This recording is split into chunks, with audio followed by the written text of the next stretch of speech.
Hello everyone, आवाज सुनाई दे रहा है सबको? Yes, Yes. sir. Good Good evening. afternoon, sir. Good evening, sir. Good evening, sir.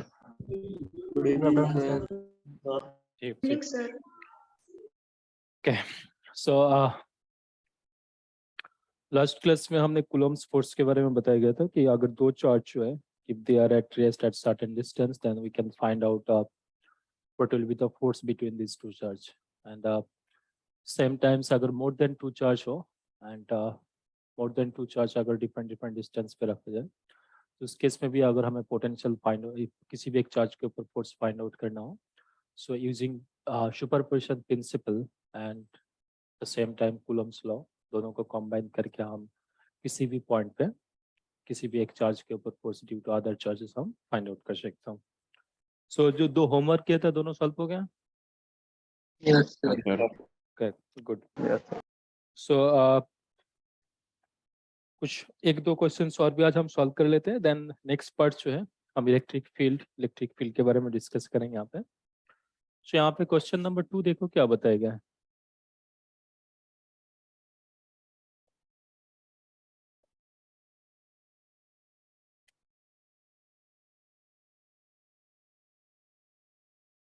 Question number 2 क्या बोला गया है कि consider two point charges q and lambda q and located at the positions x equals to a and x equals to mu a respectively, assuming that the sum of the two charges is constant and what is the value of lambda for which the magnitude of electrostatic force is maximum. So यहाँ पे दो charges हैं, charges q and lambda q and in दोनों charge का जो शाम है शाम कांस्टेंट है एंड साथ में और क्या बताया गया है कि ये जो चार्ज है ये चार्ज एक पर्टिकुलर एक फिक्स डिस्टेंस पे रखा गया x equals to a and x equals to mu a पे।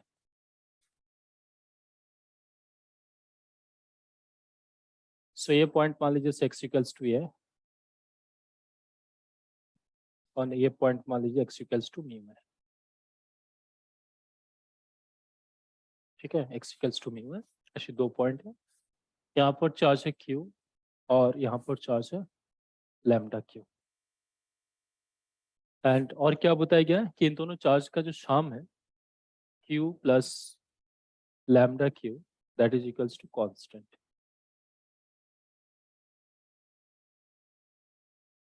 ठीक है, इन दोनों चार्ज का सम क्या कांस्टेंट। सो अब क्या बताया गया है कि इस लैम्डा का किस वैल्यू की वजह से इन दोनों चार्ज के बीच में जो फोर्स होंगे when they are placed this particular distance, so इन चार्ज के बीच में जो फोर्स होंगे इस फोर्स का मैक्सिमम वैल्यू लैम्डा के किस चार्ज की वजह से, लैम्डा के किस वैल्यू की वजह से होंगे हमें फाइंड आउट करना है। सो बेसिकली यहाँ पर लैम्डा क्या है, लैम्डा इज ए वेरिएबल। सो हमें फोर्स अगर इन टर्म्स ऑफ लैम्डा मतलब लैम्डा के किस वैल्यू की वजह से फोर्स मैक्सिमम होंगे पूछा गया है। सो हमें क्या फाइंड आउट करना है, इन दोनों चार्ज के बीच में जो फोर्स है उस फोर्स को इन टर्म्स ऑफ हम लैम्डा में लिखेंगे सबसे पहले। So once we can write this force in terms of lambda, then force will be function of lambda only. So lambda के किस वैल्यू की वजह से फोर्स मैक्सिमम पूछा गया है, सो हम फोर्स को लैम्डा के रिस्पेक्ट में डिफरेंशिएट करेंगे एंड इक्वल्स टू 0 पुट करेंगे, वहां से लैम्डा का जो वैल्यू मिलेंगे that will be the answer. So यहाँ पर भी अगर हम इन दोनों चार्ज के बीच में फोर्स देखें कूलम्ब फोर्स, तो लास्ट क्लास में बताया गया यहाँ पे दो चार्जेस हैं, तो दो चार्ज के बीच में फोर्स क्या होना चाहिए, दोनों चार्ज का प्रोडक्ट, सो q into lambda q divided bye k into 4 pi epsilon का वैल्यू हम k लिख ले मान लीजिए, और इन दोनों के बीच में जो डिस्टेंस है म्यू ये माइनस a का whole square. Now this distance is fixed. So अब हमें क्या करना है, यहाँ पे ये जो q है q भी देखो यहाँ पे कांस्टेंट नहीं है ना। सो q भी अगर हम देखें q इज एक्चुअली क्या है, सम फंक्शन ऑफ लैम्डा। सो यहाँ से अगर हम दोनों टर्म से q कॉमन ले लेते तो क्या मिलेंगे 1 प्लस लैम्डा, और इस कांस्टेंट का वैल्यू मान लो से सम कांस्टेंट c। सो यहाँ से हम देखा सकते हैं कि जो q है q इक्वल्स टू हम क्या लिखेंगे some constant divided by 1 plus lambda. So q actually क्या है, फंक्शन ऑफ लैम्डा। सो इस q का वैल्यू आप यहाँ पे पुट कर दीजिए। सो के कांस्टेंट है, इन दोनों चार्ज के बीच में डिस्टेंस ये भी फिक्स है, सो ये भी कांस्टेंट है। एंड देन क्यू को अगर हम इन टर्म्स ऑफ लैम्डा में पुट करें so it will be C square is also constant and then lambda divided by 1 plus lambda square. So यहाँ पे ये सारे टर्म कांस्टेंट है, सिर्फ लैम्डा वेरिएबल है। सो फोर्स बेसिकली क्या होंगे यहाँ पे, force is function of lambda. So this is equals to, इससे अगर हम सम कांस्टेंट मान लो say K naught some constant into lambda divided by 1 plus lambda square. So हमें ये पूछा गया कि इस लैम्डा का किस वैल्यू की वजह से ये फोर्स मैक्सिमम होना है। So for maximum value of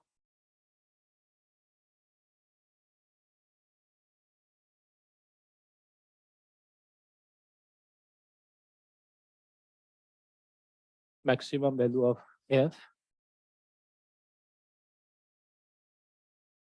del f by del lambda should be 0। सो आप इससे ये जो फोर्स है इस फोर्स को एक बार डिफरेंशिएट करें और डिफरेंशिएट करके 0 पुट करके देखिए आपको लैम्डा का वैल्यू क्या मिलता है यहाँ से।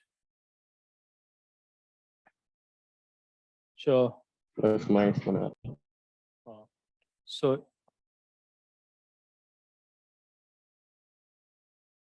क्या बोल रहे हो, माइक तो ऑन है, कुछ बोल रहे हो क्या? नहीं सर। सो यहाँ पे अगर हम इसे डिफरेंशिएट करें 0 पुट करें सो यहाँ से हमें लैम्डा का वैल्यू कैलकुलेट करना है। सो आप लैम्डा का वैल्यू कैलकुलेट करके बताओ क्या आना चाहिए। सर 1। 1।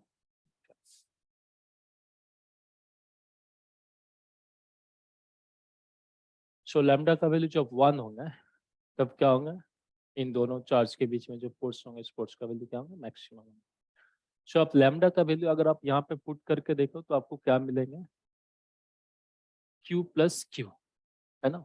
सो इसका मतलब क्या हुआ कि एक टोटल कुछ अमाउंट ऑफ चार्ज को, टोटल चार्ज मान लीजिए Q, इस Q चार्ज को अगर हम 2 पार्ट में डिवाइड करें एंड इन दोनों पार्ट पे अगर सर्टेन डिस्टेंस से d डिस्टेंस पे हम रखें, तो इस Q चार्ज को 2 पार्ट में जब हम डिवाइड करेंगे हम डिफरेंट पार्ट में डिवाइड कर सकते हैं, लाइक से 1 is 3Q/4 and Q/4, Q/2, Q/2, Q/5, 4Q/5।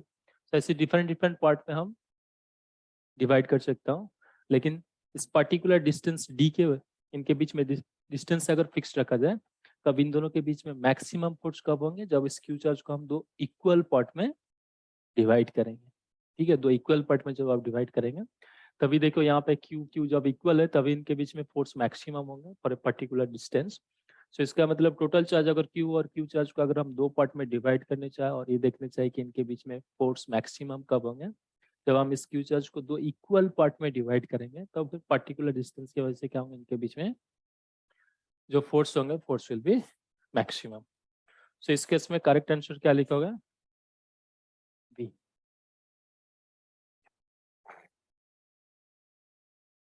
अब जो लास्ट क्लास में आपको एक होमवर्क दिया गया था, होमवर्क में देखो ऐसे कुछ बताया गया था कि अगर आप स्क्वायर हो यहाँ पे तो स्क्वायर के अगर कॉर्नर पे हम Q charge all are identical charge रखें। अच्छा, होमवर्क जो दिए गए थे यहाँ पे सारे चार्ज आइडेंटिकल था, प्लस माइनस चार्ज था? सर एक माइनस माइनस सर। एक माइनस था।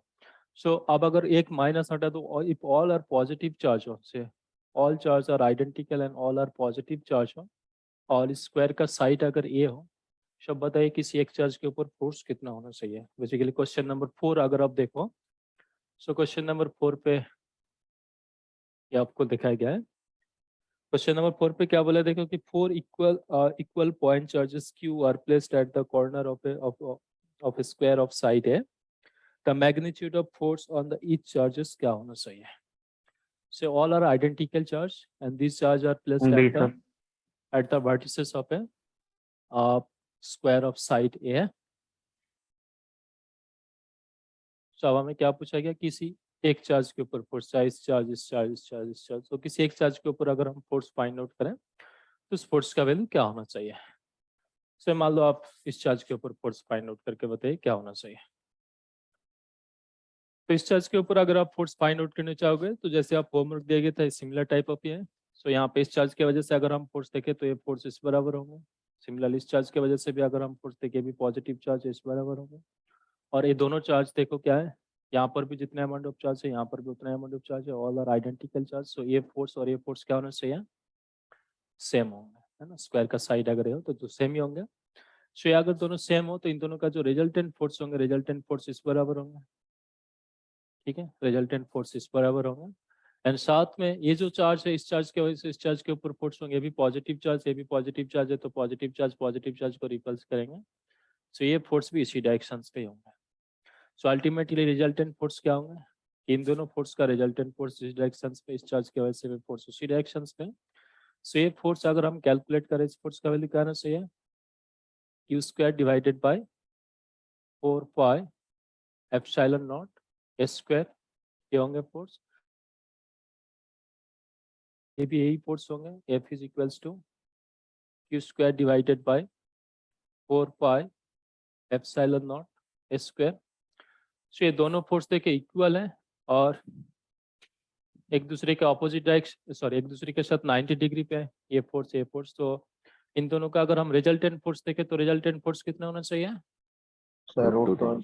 √2 into one under of root them. Of, ठीक है, so √2 into one of them, so √2 into Q square divided by 4 pi epsilon not S square.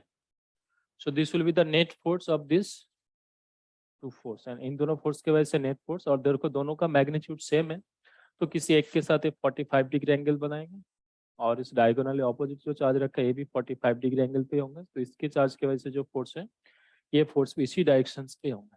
ठीक है, so net force कितना होना चाहिए, तो इसके लिए हमें इस चार्ज की वजह से इस चार्ज के ऊपर जो फोर्स होंगे ये भी लिखना पड़ेंगे। सो इस फोर्स का वैल्यू क्या होना चाहिए, सो यहाँ पे डिस्टेंस देखो, इस पॉइंट से इस पॉइंट का F/2. डिस्टेंस कितना, √2 इंटू रूट 2 इंटू ए। ए। ठीक है, √2 इंटू ए। सो इस चार्ज की वजह से इस चार्ज के ऊपर जो फोर्स लगाएंगे, इस फोर्स का वैल्यू क्या आना चाहिए, 1/2 अगर से F3 लिखो, से F3 का वैल्यू क्या होंगे, q square divided by 4 pi epsilon not root 2 4 pi epsilon not √2 का होल स्क्वायर करेंगे तो हमें क्या मिलेंगे, 2 स्क्वायर। ठीक है, 2 स्क्वायर। सो ये फोर्स भी देखो इसी डायरेक्शन पे, तो नेट फोर्स क्या होंगे, इन दोनों का resultant force plus this force. So finally आपको इस केस में जो नेट फोर्स मिलेंगे, net force F is equals to क्या मिलना चाहिए, this force q square divided by 4 pi epsilon not S square, अगर हम कॉमन ले लेते हैं तो यहाँ से मिलेंगे हाफ प्लस यहाँ से √2।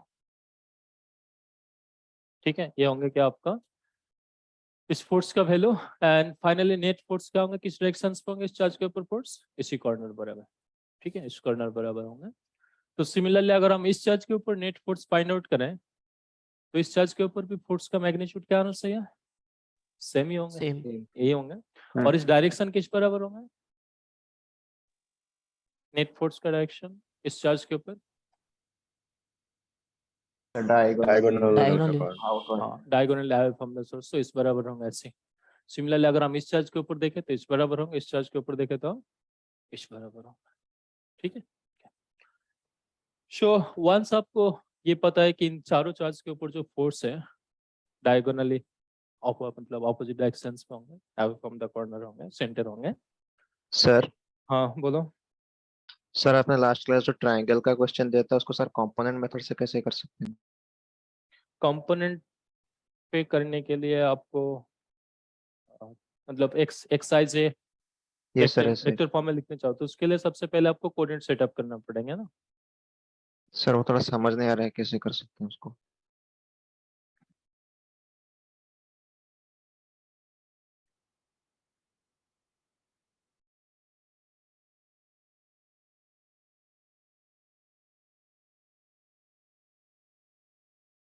एक इक्विलेटरल ट्रायंगल है,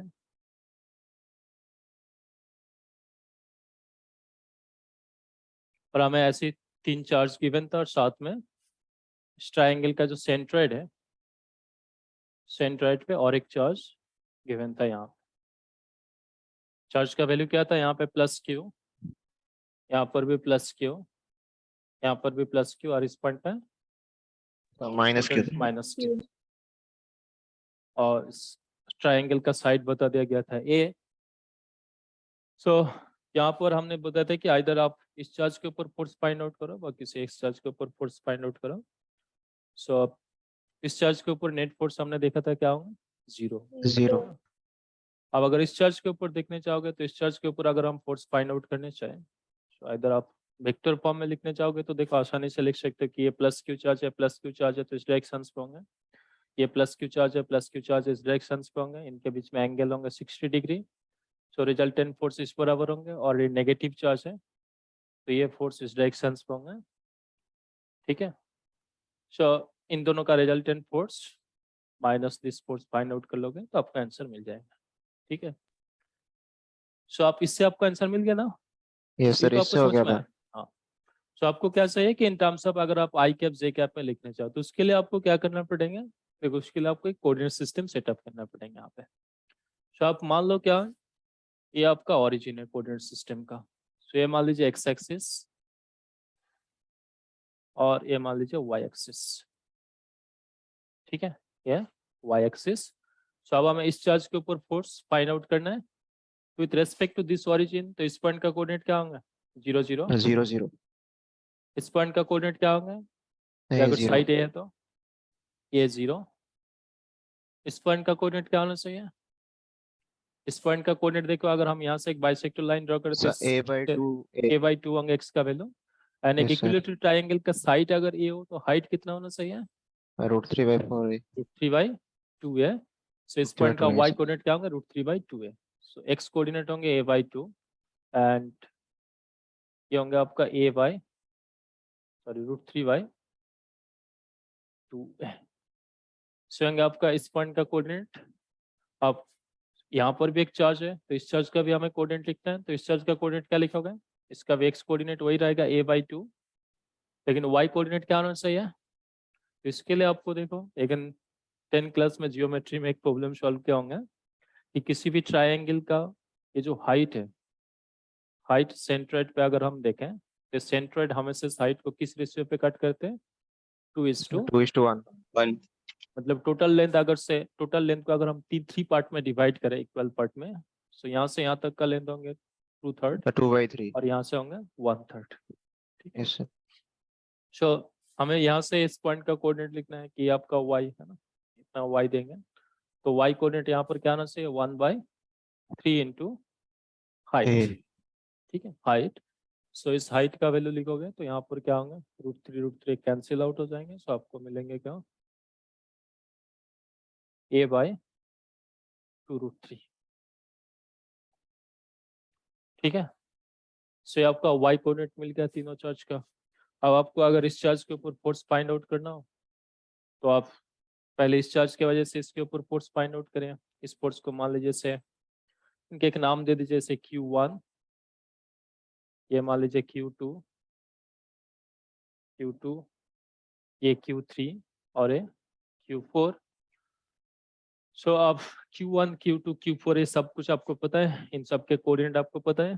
तो आप इसके ऊपर जो फोर्स होंगे फर्स्ट चार्ज की वजह से इससे अगर से F21 लिखो, सेकेंड चार्ज के ऊपर force due to first charge, so ये क्या होंगे यहाँ पे अगेन दो both are same, so Q² divided by 4πε0 and then यहाँ से वेक्टर। तो इस पॉइंट का position vector with respect to this point क्या होना चाहिए, ai cap. A I cap. So यहाँ पर लिखो a³ into A I cap. Similarly अगर हम इस चार्ज की वजह से इस चार्ज के ऊपर फोर्स देखने चाहें तो इससे हम क्या लिखेंगे, F32 सेकेंड चार्ज के वजह से थर्ड चार्ज की वजह से सेकेंड चार्ज के ऊपर फोर्स, सो 2 3। सो ये भी क्या होगा, Q² डिवाइडेड बाय 4πε0। अब देखिए इस पॉइंट के रिस्पेक्ट में आपको इस पॉइंट का वेक्टर देखना है। ठीक है, तो इस पॉइंट के रिस्पेक्ट में इस पॉइंट का पोजीशन वेक्टर क्या होना चाहिए, sir a/2 i cap minus √3/2 j cap. a/2 I cap so minus √3/2 minus √3/2 2a j j cap. Cap. ठीक है, ये होंगे आपका इस पॉइंट का position vector.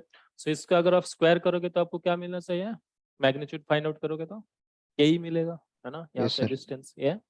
So it will be a cube and then a by 2 I cap minus √3 by 2 into j cap। And finally अगर हम इस क्यूब फोर्थ के वजह से देखें, सो F4 F24, सो F24 का वैल्यू भी क्या होंगे यहाँ पे, Q square divided by 4 pi epsilon not. अब देखिए ये नेगेटिव चार्ज है ना, Yes, sir. अगर पॉजिटिव चार्ज होता तो इसके रिस्पेक्ट हमने इसके पोजीशन वेक्टर लिखेंगे, लेकिन नेगेटिव चार्ज है तो एक्स्ट्रा एक नेगेटिव साइन आएगा। तो हम क्या करेंगे, Yes. पहले इसे पॉजिटिव चार्ज मान के इसके ऊपर फोर्स फाइंड आउट कर लीजिए, सिंस ये नेगेटिव चार्ज है तो एक्स्ट्रा एक माइनस साइन से Negative. मल्टीपल कर देंगे हम। तो आप इस पॉइंट के रिस्पेक्ट में इस पॉइंट का पोजीशन वेक्टर क्या मिलना चाहिए हमें,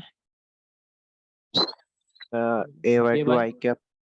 2 I cap So minus A by 2 √3 J cap.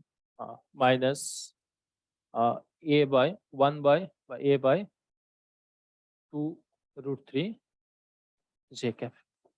सो इस वेक्टर का अगर हम मैग्नीट्यूड देखें तो मैग्नीट्यूड क्या आना चाहिए,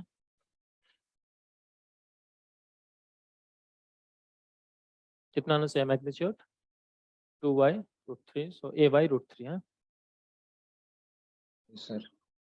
A by √3। So A by √3 का अगर हम क्यूब लिखें तो क्या आना चाहिए, A क्यूब डिवाइडेड बाय 3√3, और यहाँ पर हमें मिलेंगे A by 2 I cap minus A by 2√3 j cap। But यहाँ पर ये नेगेटिव चार्ज था तो एक्स्ट्रा एक नेगेटिव साइन से मल्टीपल करना है, तो ये हो जाएगा नेगेटिव और ये टर्म हो जाएगा पॉजिटिव, ठीक है। Yes, sir. सो अब इन सब फोर्स को आपको ऐड करना है, इन सब फोर्स को ऐड करके देखो, x कंपोनेंट के साथ ऐड करो, y कंपोनेंट के साथ ऐड कर लो, तो आपको आंसर मिल जाएंगे यहाँ से। सो नेट फोर्स इन सब के ऐड करना है, तो सबके वैल्यू अगर हम ऐड करें देखो क्या होंगे, यहाँ पर भी Q square divided by 4 pi epsilon naught A square term common आ जाएंगे। सो यहाँ से फर्स्ट रहेंगे आई cap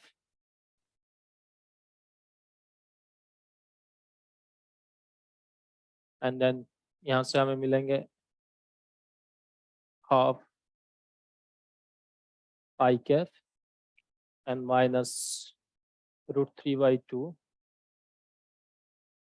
J cap, and then यहाँ से हमें क्या मिलेंगे, यहाँ पर भी ये अगर हम कैंसिल आउट करते हैं, so minus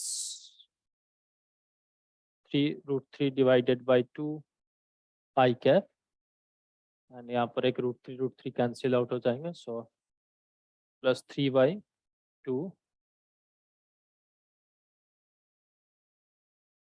3 by 2 j cap, ठीक है, यही आएंगे। सो आप यहाँ पे आई कंपोनेंट सारे ऐड करिए और जे कंपोनेंट ऐड करिए, तो आई कंपोनेंट जे कंपोनेंट एक दूसरे के साथ परपेंडिकुलर है, तो उसके बाद वहां से मैग्नीट्यूड कैलकुलेट कर लीजिए, ठीक है, आगे कर लोगे ना उसके बाद, ठीक है। बट अगेन बता रहा हूँ कि ऐसे सिचुएशंस हो तो आप ये सब मत करें, ठीक है, क्योंकि आप इस केस में देखो आसानी से आपको एंगल फाइंड आउट कर सकते हो ना, Yes, sir. इन दोनों के बीच में एंगल 60 डिग्री है, और आपको ये भी पता चल रहा है कि इन दोनों का रिजल्टेंट फोर्स जिस डायरेक्शन में होंगे ये फोर्सेस के जस्ट ऑपोजिट डायरेक्शन में होंगे, तो ये सब वेक्टर कैलकुलेट करने आपको ज़्यादा टाइम वेस्ट करना है। अगर एग्जाम में इस टाइप का क्वेश्चंस पूछे तो आप इससे दूसरे वाला जो फॉर्म आपको बताया गया है कि इन दोनों का रिजल्टेंट करने के लिए F1 square F2 square into 2 into F1 F2 cos theta, वहाँ से आप रिजल्टेंट फोर्स देख लीजिए, एंड देन ए फोर्स इस फोर्स के जस्ट ऑपोजिट डायरेक्शन में होंगे, तो इस फोर्स से इस फोर्स आप सब्ट्रैक्ट कर दीजिए। सर इसमें हम एक्स कंपोनेंट भी ब्रेक कर सकते हैं ना इस पॉइंट पर, अगर हमें मैग्नीट्यूड निकालना हो तो वो भी तो एक तरीका हो सकता है ना सर।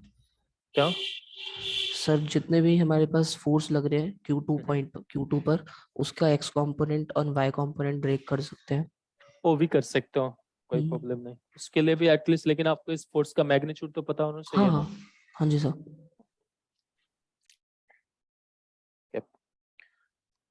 सो देखियो, ये जो क्वेश्चन है, इस क्वेश्चन के आंसर हमें क्या मिला है कि Q square divided by 4πε0 half into √2, and किसी भी एक चार्ज के ऊपर अगर हम फोर्स देखें तो ये क्या होंगे, आप जो डायगोनल है, डायगोनल बराबर अवे फ्रॉम द सेंटर होंगे। ठीक है। सो अब देखिए, अगर आप पे जो क्वेश्चन नंबर 5 एक बार पढ़िए, देखिए क्या बताया गया यहाँ पे। Four identical simple pendulum consist of a light string of length L and a small bob of mass M are suspended from a common point of suspension. The bobs of pendulum are given an equal charge due to which each string make an angle 60 degree with the downward vertical. Then the charge on each bob क्या होना चाहिए? So यहाँ पर देखो क्या given है कि आप मान लीजिए ऐसे किसी एक पॉइंट से 4 स्प्रिंग मास सिस्टम है, बस स्ट्रिंग और मास सिस्टम है। सो यहाँ पे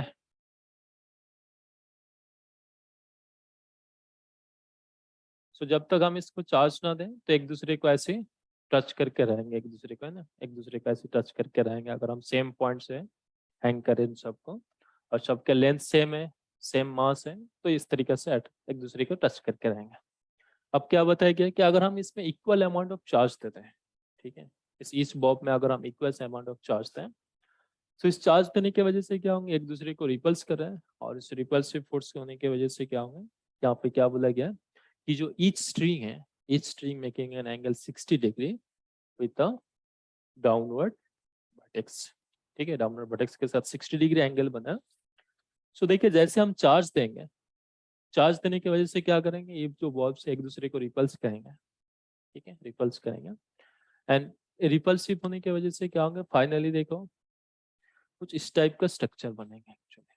ठीक है, जिस पॉइंट से अगर हम हैंग के यहाँ पे, इस पॉइंट से अगर हम क्या, तो इसके बाद अगर हम यहाँ पे क्यू अमाउंट ऑफ चार्ज दें, सो एट इक्विलिब्रियम पे यहाँ पे जो स्ट्रक्चर फॉर्म होंगे कुछ ऐसे ही बनाएंगे यहाँ पे।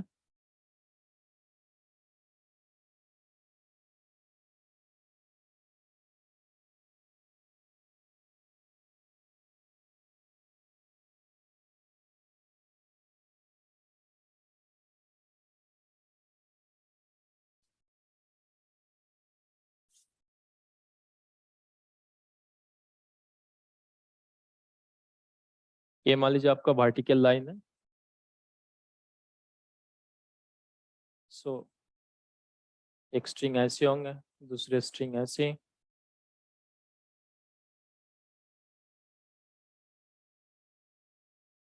ऐसे बनाएंगे स्ट्रक्चर।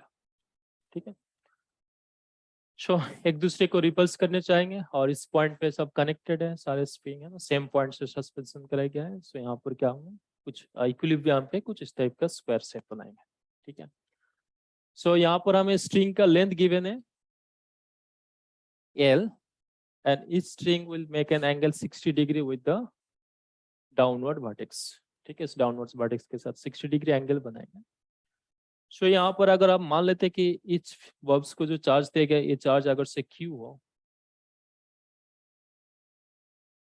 हो ऐसे, सो ये जो चार्ज पार्टिकल इस कॉर्नर पे जो है, मान लो स्क्वायर बना है, स्क्वायर का साइड अगर से हम ये मान लेते हैं, ठीक है, स्क्वायर का साइड अगर हम ये मान लेते हैं, सो ये जो कॉर्नर में चार्ज है, इस चार्ज के ऊपर फोर्स कितना होना चाहिए, जो अभी हमने कैलकुलेट किया इतना ही फोर्स होना चाहिए, है ना। किसी भी एक कॉर्नर पे जो चार्ज है, इस कॉर्नर स्क्वायर का भी साइड अगर हम ये मान लेते हैं, तो इस चार्ज के ऊपर भी फोर्स क्या होंगे, जो अभी हमने कैलकुलेट किया वही फोर्स होंगे। अब इस फोर्स का डायरेक्शन किस बराबर होना चाहिए, सेंटर से डायगोनल बराबर अवे फ्रॉम द सेंटर। ठीक है, तो यहाँ पर अगर हम फोर्स का डायरेक्शन देखें, तो इस फोर्स का डायरेक्शन इस बराबर होंगे। ठीक है, फोर्स का डायरेक्शन इस बराबर होंगे, एंड इस फोर्स का वैल्यू क्या होंगे यहाँ पे, F is equals to Q square divided by 4πε0 S square half into √2।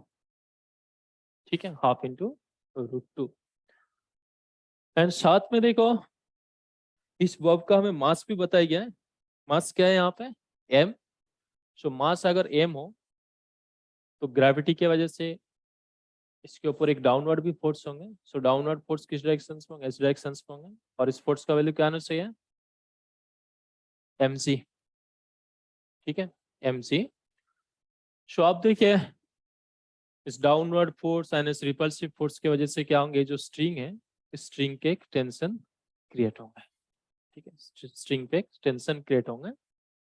सो अगर सिर्फ इस पोर्शन को मैं आप एक प्लेन ड्रॉ करके देखूं, जिस प्लेन पे इस वर्टेक्स एंड इस लाइन हो और इस ये चार्ज पार्टिकल हो, तो हमें कुछ ऐसी लाइन दिखाई देंगे। इस पॉइंट ये आपका सस्पेंशन पॉइंट है। सो ये आपका वर्टिकल लाइन है और ये वाला चार्ज मान लीजिए से यहाँ पर है। सो ये स्ट्रिंग वर्टिकल लाइन के साथ 60 एंगल बनाया। सो ये जो बॉब है, इस बॉब के ऊपर डाउनवर्ड फोर्स होंगे mg। सेंटर ये पॉइंट है, तो सेंटर से बॉडी डायगोनल बराबर अवे फ्रॉम द सेंटर होंगे, तो ये फोर्स इस डायरेक्शन पे होंगे। इस फोर्स का वैल्यू भी हमें पता है, F is equals to Q square divided by 4 pi epsilon not s square half into √2। So क्या हम यहाँ से क्या पूछा गया है?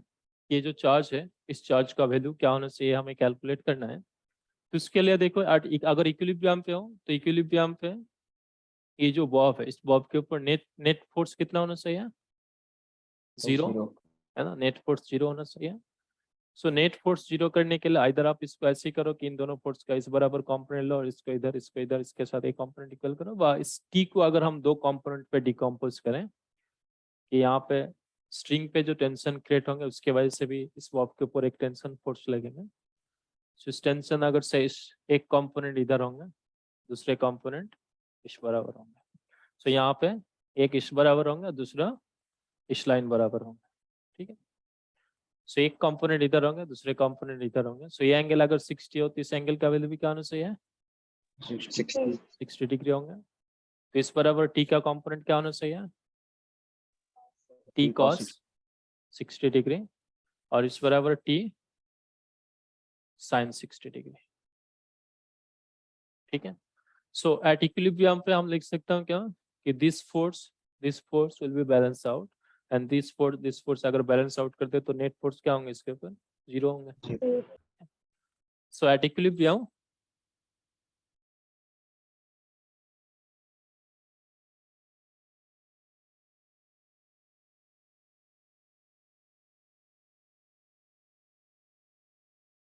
T sin 60 डिग्री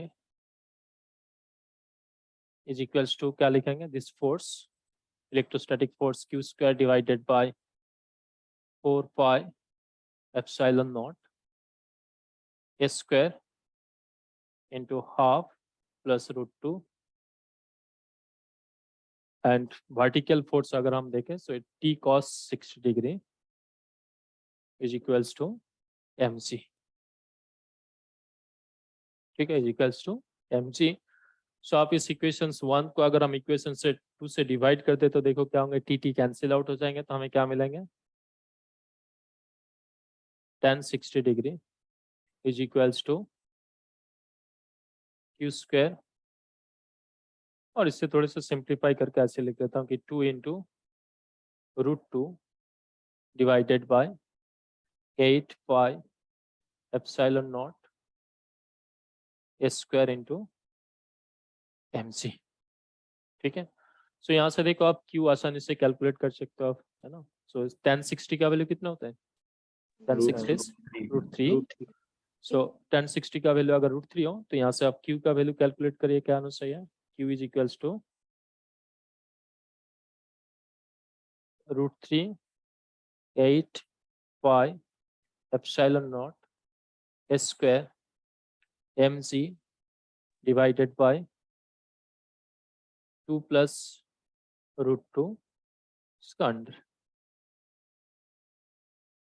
ठीक है, अंडर रूट से होंगे आपका क्या? Q का वैल्यू। अब क्वेश्चंस पे देखो इस फॉर्म में गिवन है क्या? यहाँ पे 4 पाई एप्सिलॉन को तो K फॉर्म में लिखा गया है, 1/4 पाई एप्सिलॉन को K लिखा गया है। सो अगर हम उस फॉर्म में भी लिखे तो हमें क्या मिलेंगे यहाँ पे? √3 2 a square mg divided by k 1 plus 2√2। ठीक है, सो डिनोमिनेटर में तो देखो यही है ना, डिनोमिनेटर में एटलीस्ट इस ऑप्शन में है। अब हमें न्यूमरेटर देखना है। न्यूमरेटर में देखो यहाँ पे हमने a मान के रखा है, a क्या है, स्क्वायर का साइड, जो कि ना क्वेश्चंस पे गिवन नहीं था। हमने बस कैलकुलेशंस के लिए इस वाला साइड मान लिया किसी a होंगे, लेकिन हमें गिवन क्या था, इस स्ट्रिंग का लेंथ गिवन था हमें। ठीक है, इस स्ट्रिंग का लेंथ गिवन था। सो हमें इस a को अब क्या करना पड़ेगा इन टर्म्स ऑफ l पे। L. ठीक है, सो इस a को अगर हम इन टर्म्स ऑफ l पे लिखने चाहें, सो देखो क्या होंगे, ये जो हमने स्क्वायर कंसीडर किया, जिस स्क्वायर का साइड है a, स्क्वायर का सेंटर अगर यहाँ पर हो तो सेंटर से डिस्टेंस कितना होना चाहिए, कॉर्नर का डिस्टेंस a by √3 √2 है ना। बॉडी डायगोनल का कितना होता है लेंथ, √2 इंटू a, इसका भी हाफ होंगे सेंटर से कॉर्नर का डिस्टेंस है ना। सो क्या होंगे a by √2। सो यहाँ से a डिस्टेंस a by √2, और देखो ये डाउनवर्ड लाइन है और ये ऐसी प्लेन है, तो वर्टिकल लाइन इस प्लेन के साथ हमेशा कितना एंगल बनाना चाहिए, 90 डिग्री। इसका मतलब ये जो एंगल होगा ये होंगे आपका 90 डिग्री। तो इसका मतलब ये पॉइंट और ये पॉइंट, इन तीनों पॉइंट से जो यहाँ पे ट्राइंगल हमने बनाया, इस ट्राइंगल क्या होना चाहिए, इस पे राइट एंगल ट्राइंगल। सो राइट एंगल ट्राइंगल हो, सो ये लेंथ आपको पता है a by √2, यहाँ से ये लेंथ स्ट्रिंग का लेंथ है, ये आपको गिवन है l, ये एंगल गिवन है 60 डिग्री। तो क्या sin 60 इक्वल्स टू आप क्या लिख सकते हो, A divided by L. sin 60 equals to क्या होगा, this side divided by this side है ना, परपेंडिकुलर अपॉन हाइपोटेन्यूज। से होंगे a by √2 divided by l। ठीक है, a by √2 divided by l, and sin 60 का वैल्यू कितना होता है, √3 by 2। सो ये अगर √3/2 हो, सो यहाँ से आप ये कैलकुलेट करके बताइए क्या होना चाहिए, √3/2। सो a का value in terms of l पे देखोगे, सो √3/2 इंटू l इंटू √2 मल्टीपल हो जाएंगे यहाँ पे। सो अल्टीमेटली आपको क्या मिलेंगे, √3/2 इंटू l। ठीक है, सो a का वैल्यू भी है, सो इससे आप यहाँ पे वैल्यू पुट कर दीजिए। सो a का वैल्यू अगर आप यहाँ पे पुट करेंगे, सो आपको नेट फाइनल इस q का वैल्यू मिल जाएगा।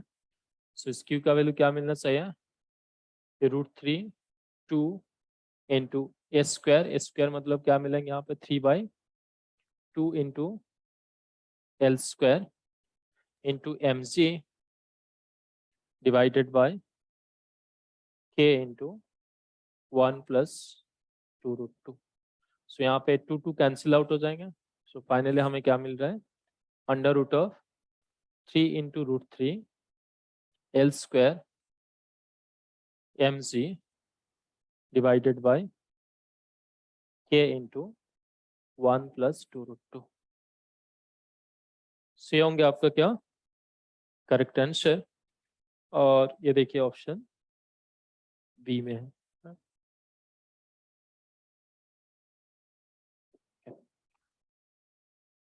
सो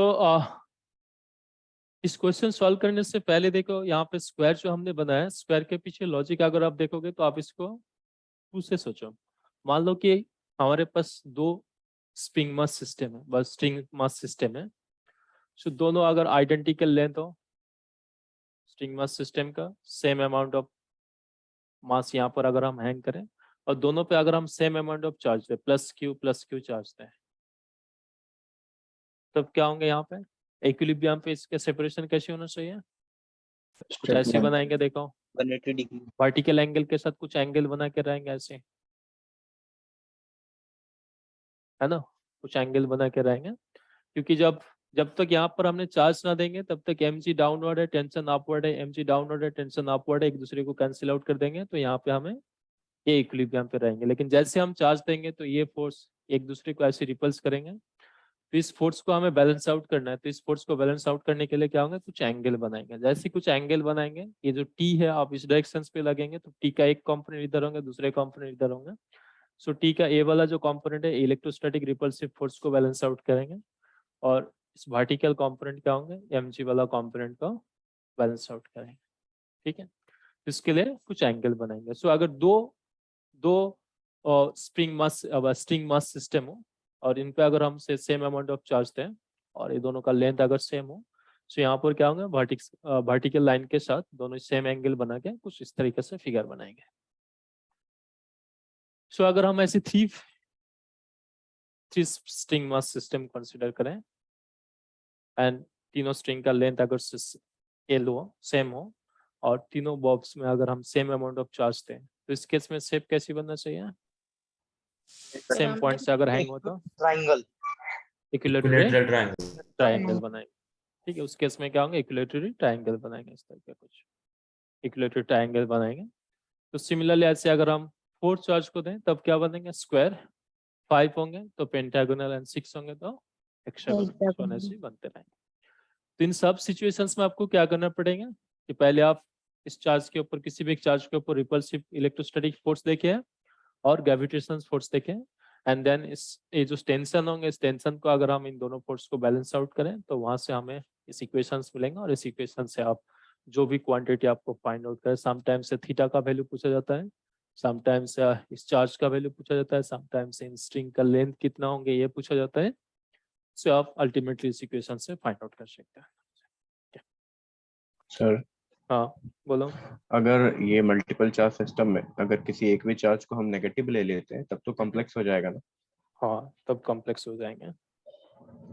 तब फिर हम कैसे डिसाइड नहीं कर पाएंगे, या फिर वो कैलकुलेट करके प्रॉपर्ली देखना पड़ेगा। कैलकुलेट करके आपको प्रॉपर्ली देखना पड़ेगा कि उस केस में रिपल्सिव फोर्स कैसे होंगे, किस डायरेक्शन में। Okay sir. सो ये कुछ कूलम्ब फोर्स से रिलेटेड है। सो आई होप इस टाइप के क्वेश्चंस आप लोगों को पूछेंगे, सो आगे आप सॉल्व कर लोगे। अब नेक्स्ट पार्ट में जो हमें यहाँ पे सीखना है, electric sir field. Negative charge में ये दोनों आपस में कोलैप्स नहीं कर जाएंगे चार्जेस? हाँ सर जब हम किसी एक को नेगेटिव देंगे और एक को पॉजिटिव बॉब के ऊपर मास, तो सर ये दोनों आपस में कोलैप्स नहीं कर जाएंगे? दो चार्ज के लिए तो हम बोल सकते हैं कि वो कभी एक दूसरे से सेपरेट आउट नहीं होंगे, दूसरे अटैच ही रहेंगे ना, एक दूसरे को अटैक करेंगे। More than two- लेकिन अगर से 3 चार्जेस हो तब किसी एक चार्ज के ऊपर net force different different directions में होंगे ना, तो okay system sir, will be little bit complicated. Okay sir.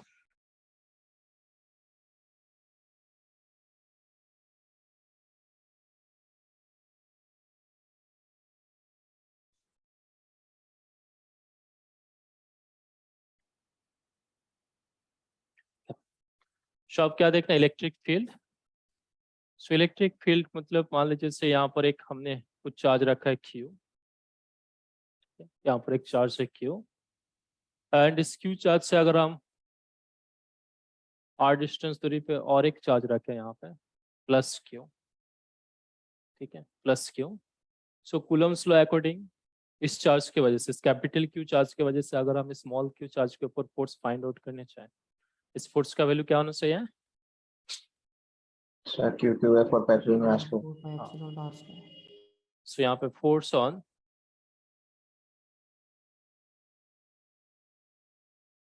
Q due to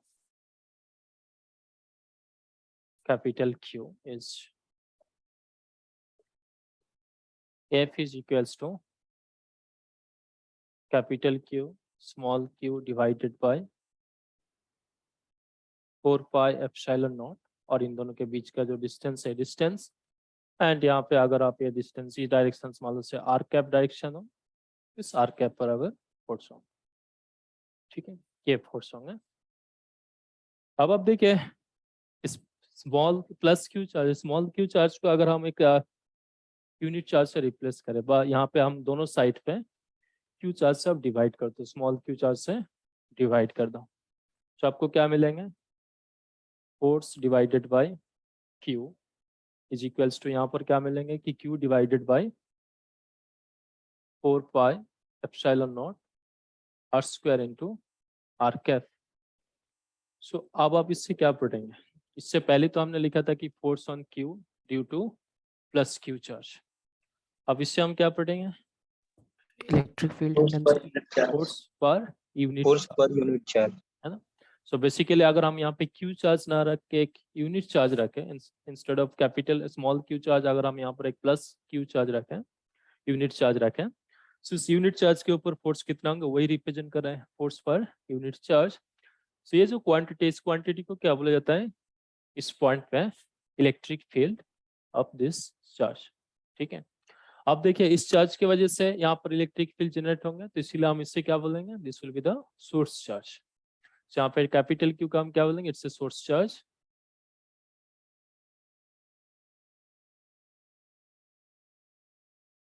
ठीक है, सोर्स चार्ज।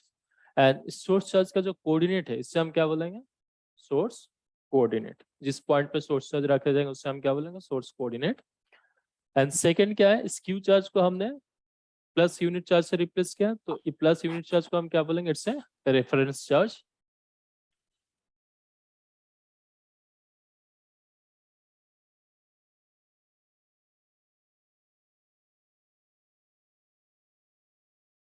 Reference charge.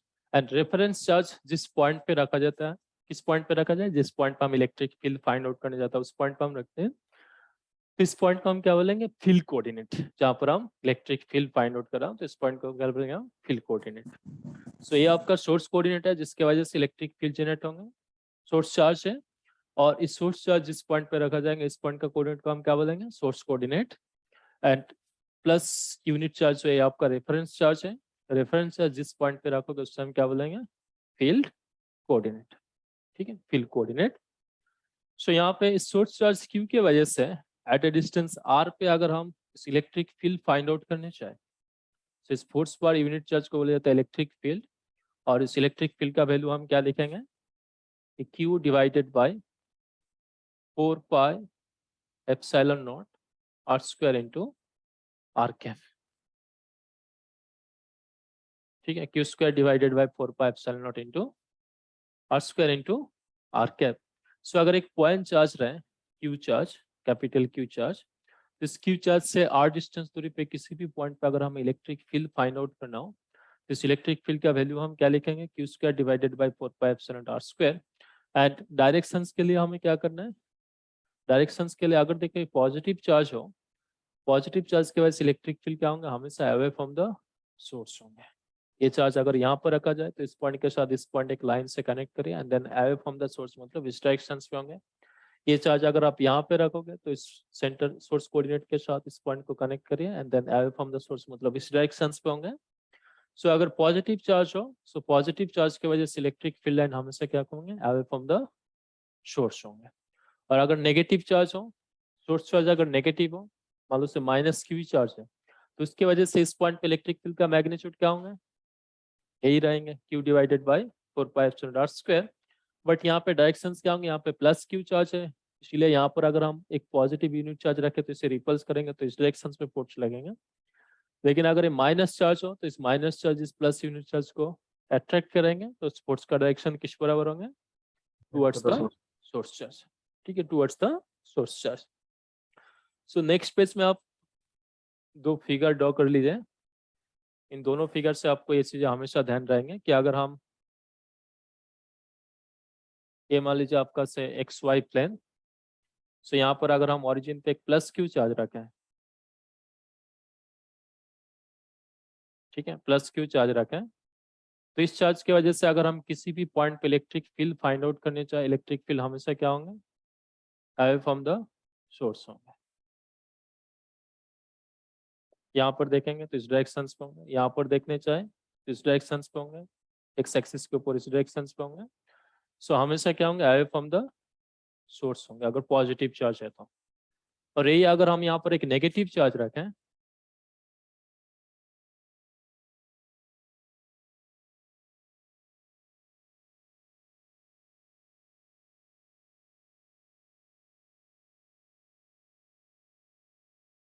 तो यहाँ पर अगर हम नेगेटिव चार्ज रखें तो इस केस में क्या होंगे? इलेक्ट्रिक फील्ड जो है हमेशा टुवर्ड्स द सोर्स चार्ज होंगे। तो अगर हम इस पॉइंट पे इलेक्ट्रिक फील्ड फाइंड आउट करने चाहें तो इस इलेक्ट्रिक फील्ड का डायरेक्शन इस बराबर होंगे। इस पॉइंट पे इलेक्ट्रिक फील्ड फाइंड आउट करने चाहे तो इलेक्ट्रिक फील्ड का डायरेक्शन H बराबर होंगे। इस पॉइंट पे इलेक्ट्रिक फील्ड फाइंड आउट करने चाहे तो इलेक्ट्रिक फील्ड का डायरेक्शन H बराबर होंगे।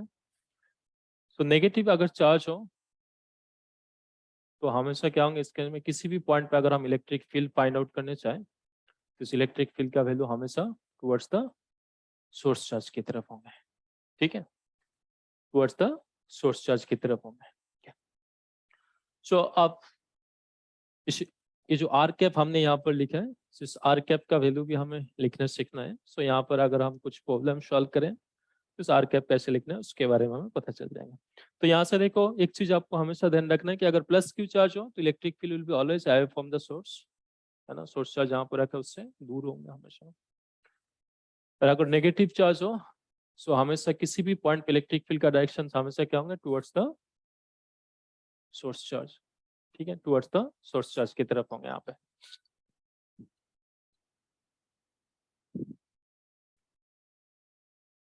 सो अब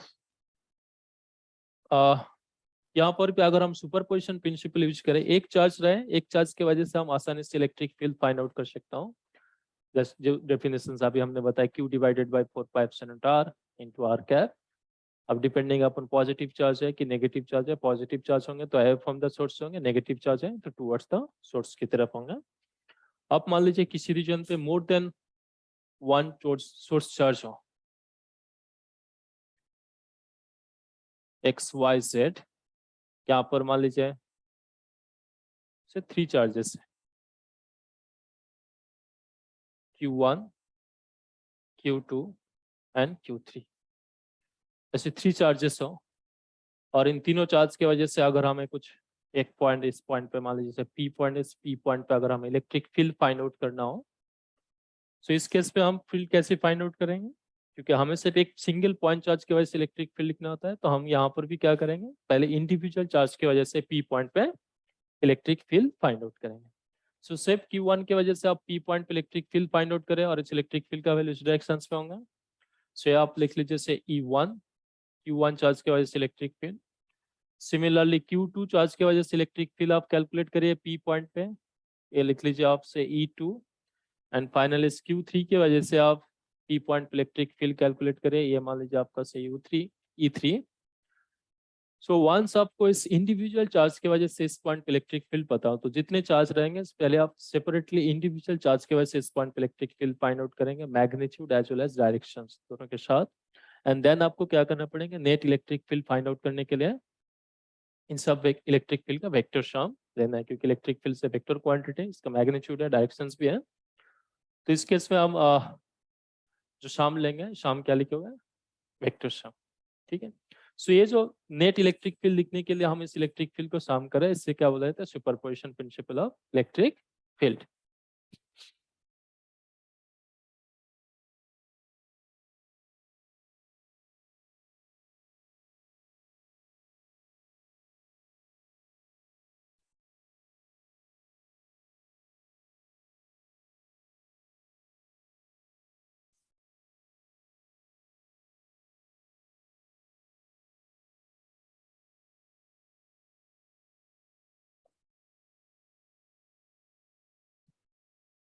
superposition principle of electric field. So just like force की तरफ, यहाँ पर भी अगर हम source charge more than one हो, ठीक है, जैसे यहाँ पे 3 चार्जेस हैं, इन तीनों चार्ज की वजह से अगर हमें P पॉइंट पे इलेक्ट्रिक फील्ड फाइंड आउट करना हो, सो इस केस में हम क्या करेंगे, पहले इंडिविजुअल चार्ज की वजह से इलेक्ट्रिक फील्ड फाइंड आउट करेंगे and then net electric field find out करने के लिए इन तीनों इलेक्ट्रिक फील्ड का वेक्टर सम लेंगे।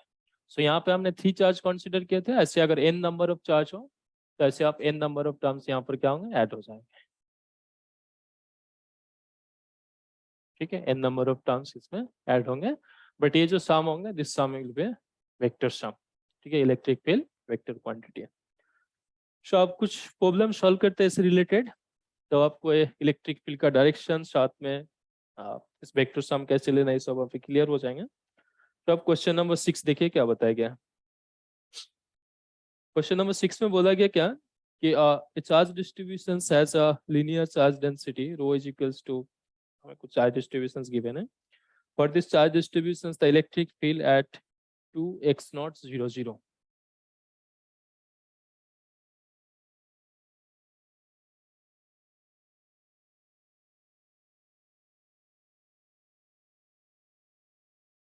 सो यहाँ पर हमें चार्ज डिस्ट्रीब्यूशन क्या गिवन है कि rho is equals to Q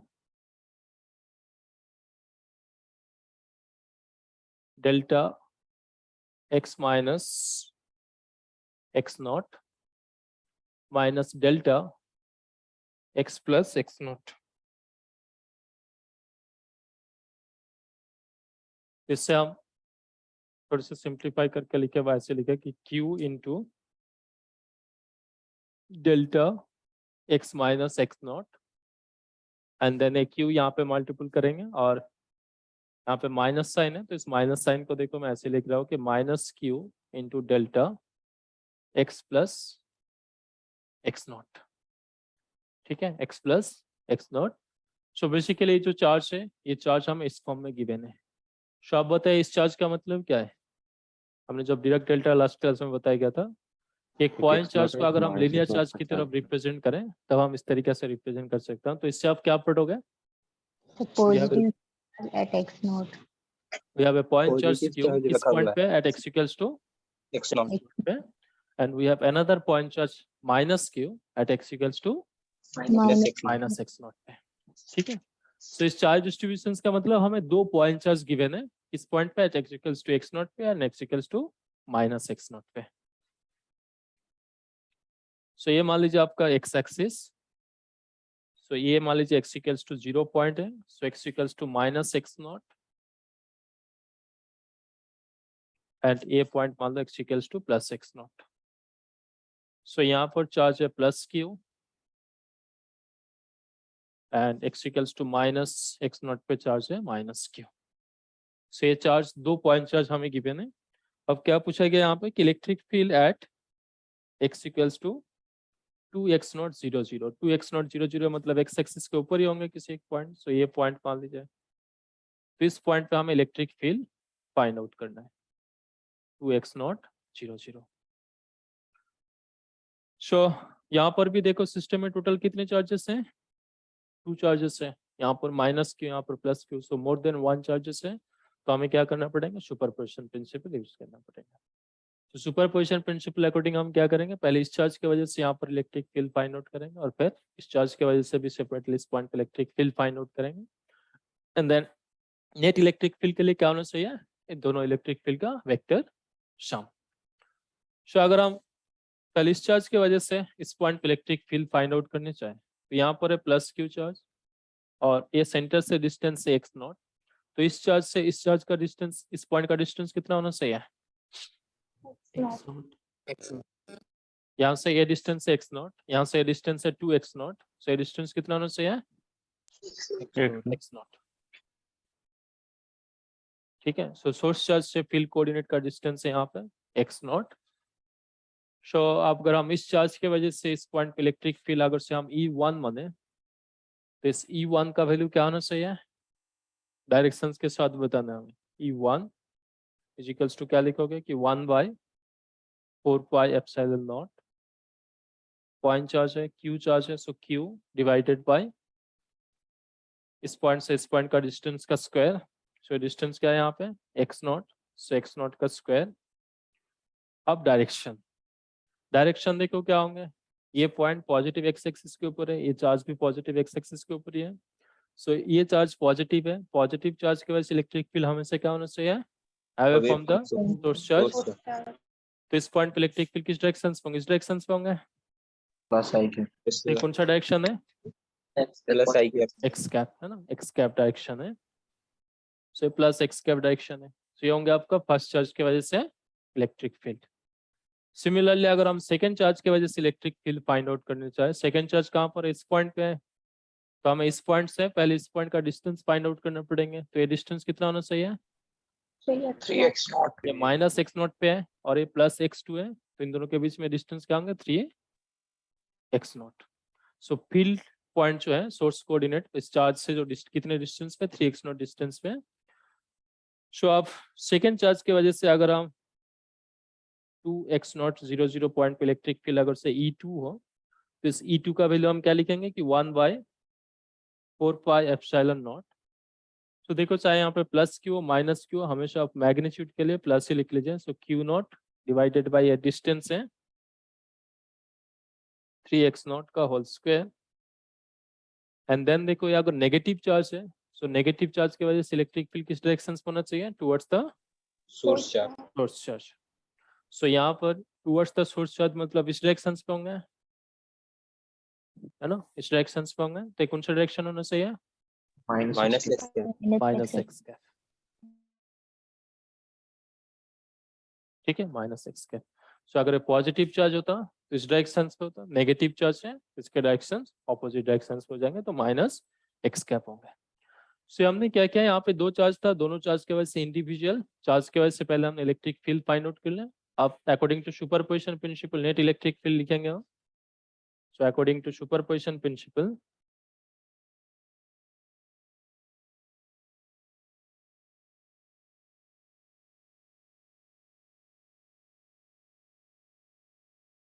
SPP superposition principle क्या होना चाहिए?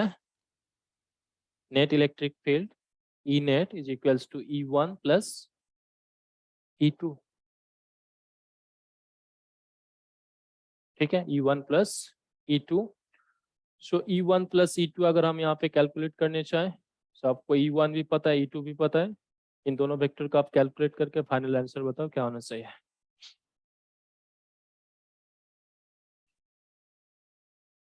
E1 भी यहाँ पर लिखा हुआ है, E2 भी लिखा हुआ है, डायरेक्शंस के साथ लिखते हैं हमने। तो अब इसको आप ऐड करके फाइनल आंसर बताओ क्या होना चाहिए। Sir, 8/9 into 4 pi on the perfection. Sir, 2/9 q by Mhm. pi epsilon naught x square by x x naught square by x cap. क्या? सो 2q divided by 9 pi 9 pi epsilon not x not square, direction किस बराबर होंगे? X cap. सो ये होंगे क्या आपका correct answer. So options A पे देखो, ये ऑप्शंस गिवन है।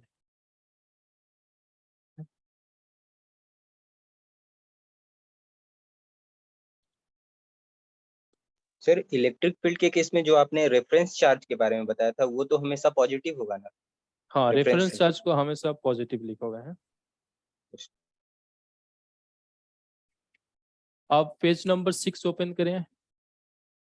सर उसको थोड़ा समझा दीजिए, डेल्टा फंक्शन लिखे हैं सेकेंड लाइन।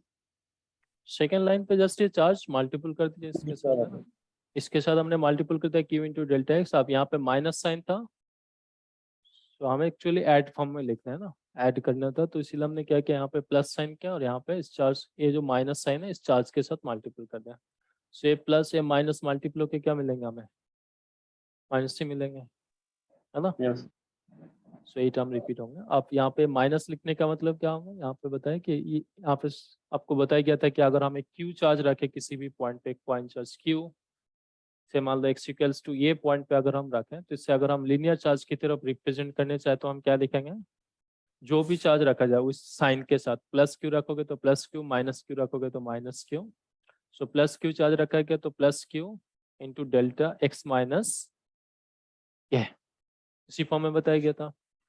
तो इससे भी आपको उसी फॉर्म में आप पढ़ना पड़ेंगे। इससे आप क्या पढ़ोगे, we have a point charge Q, और इससे अगर आप जीरो करोगे तो आपको पोजीशन देंगे कि किस पॉइंट पे। इससे अगर आप जीरो करोगे तो किस पॉइंट पे मिलेंगे? X equals to x not.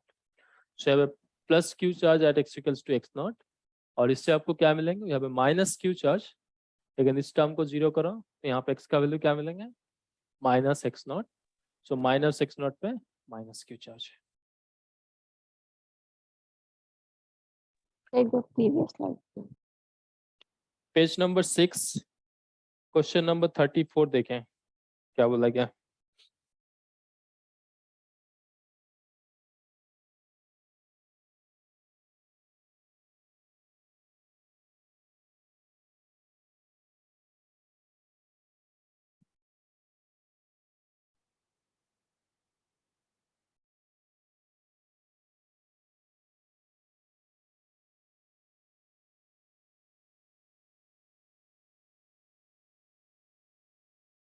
ऐसे क्यूब गिवन है वहां पे, जिस क्यूब का हमें ये बताया गया कि ये जो कॉर्नर है ये मान लीजिए से ओरिजिन पे है, ठीक है, ये ओरिजिन पे है एंड ये वाई एक्सिस है, ये एक्स एक्सिस है, सॉरी जेड एक्सिस है और ये x axis. So x y and z ऐसे हमें गिवन है और ये जो कॉर्नर है ये ओरिजिन पे है और इस क्यूब का साइड हमें गिवन है ए, ठीक है, क्यूब का साइड हमें गिवन है ए। अब क्या बोला देखो, cube of a cube of side A has a point charge plus q located at each of its vertices except the origin where charge minus q, where charge is minus q. So इस cube के side ए है and total 8 corner है, सो 8 corner में से 7 corner पे जो है plus Q charge रखा गया, लेकिन ये जो ओरिजिन है ओरिजिन पे कितने चार्ज रखा गया, माइनस क्यू चार्ज रखा गया। सो यहाँ पर है माइनस क्यू और रिमेनिंग जो वर्टिसेस हैं इन वर्टिसेस पे जो चार्ज रखा गया ये प्लस क्यू चार्ज है, ठीक है, प्लस क्यू चार्जेस हैं, all are plus Q charge.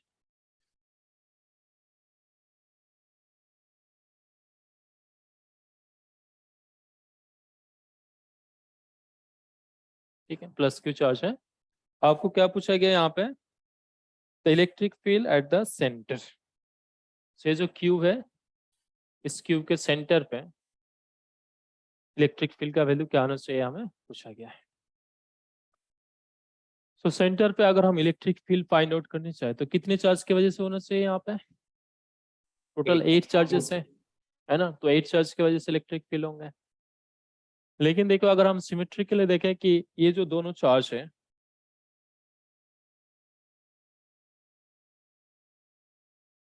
ये चार्ज और यहाँ पर ये जो चार्ज है इन दोनों का अगर हम ऐसे कनेक्ट करें यहाँ पे, सो ये आपका सेंटर होंगे, इस पॉइंट पे हमें इलेक्ट्रिक फील्ड फाइंड आउट करना था, तो सेंटर से इस पॉइंट का डिस्टेंस, इस कॉर्नर का डिस्टेंस जितना होंगे सेंटर से इस कॉर्नर का भी डिस्टेंस सेम ही होना चाहिए। इनफैक्ट सेंटर से इस कॉर्नर का डिस्टेंस क्या होंगे, सेम ही होंगे। एंड यहाँ पर भी देखो प्लस क्यू चार्ज है, यहाँ पर भी प्लस क्यू चार्ज है, तो ये प्लस क्यू चार्ज चाहेंगे इलेक्ट्रिक फील्ड इस डायरेक्शन पे जनरेट करने के लिए कि प्लस क्यू चार्ज हमेशा electric field away from the source होता है, तो इस डायरेक्शन पे जनरेट करेंगे इस पॉइंट पे। सिमिलरली ये प्लस क्यू चार्ज चाहेंगे इस डायरेक्शन पे इलेक्ट्रिक फील्ड जनरेट करने चाहेंगे। एंड देखो इन दोनों चार्ज का वैल्यू सेम है और सेम डिस्टेंस पे भी है, तो नेट इलेक्ट्रिक फील्ड क्या होना चाहिए इन दोनों की वजह से, ऐड हो जाएगा सर, दुगना दुगुना हो जाएगा, जीरो कैंसिल हो जाएगा। कैंसिल हो जाएगा, ऑपोजिट डायरेक्शन, अपोजिट डायरेक्शंस पे ना ऐसे हाँ, क्या होंगे, sorry, वेक्टर क्वांटिटी है कैंसिल आउट हो जाएंगे। सो इन दोनों चार्ज की वजह से इलेक्ट्रिक फील्ड कैंसिल आउट होकर हमें 0 मिलेंगे। तो सिमिलरली देखो अगर हम इस कॉर्नर और इस कॉर्नर भी देखें, ये दोनों चार्ज भी एक दूसरे के साथ ऐसे ऑपोजिट डायरेक्शंस पे हैं यहाँ पे, तो ये चार्ज चाहेंगे इलेक्ट्रिक फील्ड इस डायरेक्शंस पे जनरेट करने, ये चार्ज चाहेंगे इलेक्ट्रिक फील्ड इस डायरेक्शंस पे जनरेट करेंगे, तो ये भी क्या होंगे एक दूसरे को कैंसिल आउट कर देंगे। और ये चार्ज ये भी एक दूसरे के इलेक्ट्रिक फील्ड कैंसिल आउट कर देंगे, क्योंकि ये भी पॉजिटिव चार्ज है ये भी पॉजिटिव चार्ज है, तो कैंसिल आउट करके 0 कर देंगे electric field. So out of 8 charge 6 charge की वजह से नेट इलेक्ट्रिक फील्ड हमें क्या मिलेंगे, 0। जीरो, ठीक है 0 मिलेंगे। अब देखिए कॉर्नर पे एक चार्ज रखा गया है, इस वाले इस में कॉर्नर add की हो वजह से जाएगा इलेक्ट्रिक सर। फील्ड क्या होंगे, नेगेटिव चार्ज है हाँ, टुवर्ड्स द ओरिजिन की तरफ होंगे, और इसके ऑपोजिट कॉर्नर पे जो चार्ज रखा गया ये पॉजिटिव चार्ज है। इस पॉजिटिव चार्ज भी इलेक्ट्रिक फील्ड किस डायरेक्शन पे जनरेट करेंगे, अवे फ्रॉम द सोर्स, तो इसके वजह से भी इलेक्ट्रिक फील्ड किस डायरेक्शन पे होंगे यहाँ पे, टुवर्ड्स द ओरिजिन की तरफ ही होंगे, है ना। सो मैं यहाँ पे और एक क्यूब ड्रॉ कर देता हूँ, इसमें सिर्फ जो रिमेनिंग जो 2 चार्ज रहेगा उसको हम दिखाते हैं यहाँ पे ड्रॉ करके। सो यहाँ पर है प्लस क्यू चार्ज और ओरिजिन पे माइनस क्यू चार्ज। सो ये आपका एक्स कोऑर्डिनेट है, ये वाई कोऑर्डिनेट है और ये जेड कोऑर्डिनेट है। सो रिमेनिंग चार्ज हमने क्यों हटा दिया, क्योंकि रिमेनिंग चार्ज की वजह से हमें नेट इलेक्ट्रिक फील्ड क्या मिल रहा है सेंटर पे, 0। सो रिमेनिंग चार्ज आप हटा दीजिए, आप यहाँ पर है प्लस क्यू चार्ज, यहाँ पर है माइनस क्यू चार्ज। सो अब अगर हम सेंटर पे इलेक्ट्रिक फील्ड फाइंड आउट करने चाहिए।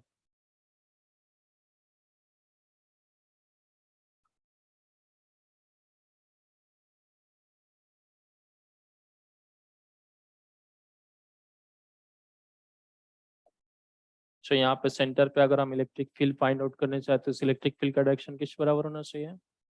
ये देखो नेगेटिव चार्ज है, तो नेगेटिव चार्ज की वजह से इलेक्ट्रिक फील्ड किस डायरेक्शन पे होंगे? Towards the source source charge. तो इस इलेक्ट्रिक फील्ड का वैल्यू इस डायरेक्शन पे होंगे। और ये पॉजिटिव चार्ज है, पॉजिटिव चार्ज इलेक्ट्रिक फील्ड हमेशा किस डायरेक्शन पे जनरेट करेंगे? आई फ्रॉम द सोर्स चार्ज। तो इसके भी डायरेक्शन इसी डायरेक्शन पे होंगे। सो ये दोनों इलेक्ट्रिक फील्ड का डायरेक्शन देखो क्या होंगे? सेम डायरेक्शन पे है। सो नेट इलेक्ट्रिक फील्ड क्या होंगे? इन दोनों चार्ज की वजह से जो इलेक्ट्रिक फील्ड होंगे उस इलेक्ट्रिक फील्ड को ऐड कर लेंगे। ठीक है, उस दोनों चार्ज की वजह से हमें ऐड करना है। सो इसके लिए हमें क्या करना पड़ेगा? पहले इस चार्ज की वजह से इलेक्ट्रिक फील्ड लिखो, और इस चार्ज की वजह से इलेक्ट्रिक फील्ड लिखने का अब जरूरत नहीं पड़ेंगे क्योंकि हमें पता है कि दोनों के सेम ही होंगे। सो जो भी इस चार्ज की वजह से जो इलेक्ट्रिक फील्ड होंगे इस पॉइंट पे, उसका जस्ट हम 2 टाइम्स कर लेंगे। ठीक है, सो आप बताइए कि ये अगर आपका ओरिजिन हो तो इस पॉइंट का कोऑर्डिनेट क्या होना चाहिए? 0 0 0 0 0। इसके रेस्पेक्ट में इस क्यूब का साइड हमें गिवन है ये, तो सेंटर का कोऑर्डिनेट क्या लिखोगे? A A A a/2 a/2 a/2 centre का कोऑर्डिनेट यही होंगे ना। इस पॉइंट पे हमें इलेक्ट्रिक फील्ड पूछा गया है। सो अगर हम इस पॉइंट पे इलेक्ट्रिक फील्ड फाइंड आउट करना इस चार्ज की वजह से, तो इस इलेक्ट्रिक फील्ड का वैल्यू हम क्या लिखेंगे कि E is equals to 1/4 pi epsilon naught Q divided by r square into are cap. इस फॉर्म में हम लिखते हैं, है ना। अगर हम दोनों यहाँ पर भी एक r से मल्टीपल कर दीजिए, यहाँ पर इससे r क्यूब कर दीजिए, तो आपको क्या मिलेंगे? ये हो जाएगा आपका r वेक्टर, और यहाँ पर हो जाएंगे r क्यूब। सो हम इससे वेक्टर फॉर्म में भी लिख सकते हैं इस तरीका से कि r cube into r vector. अब आप इससे अच्छे से समझिए कि इस r वेक्टर को किस पॉइंट के रिस्पेक्ट में लिखा जाता है। r पॉइंट को हमेशा सोर्स चार्ज जहाँ पर है with respect to source charge, जहाँ पर हमें इलेक्ट्रिक फील्ड फाइंड आउट करना है, उस पॉइंट का पोजीशन वेक्टर होंगे। ठीक है, सो r वेक्टर क्या है? सो position vector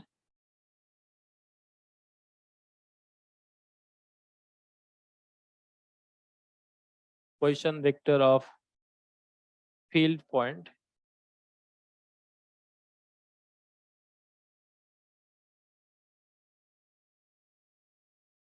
with respect to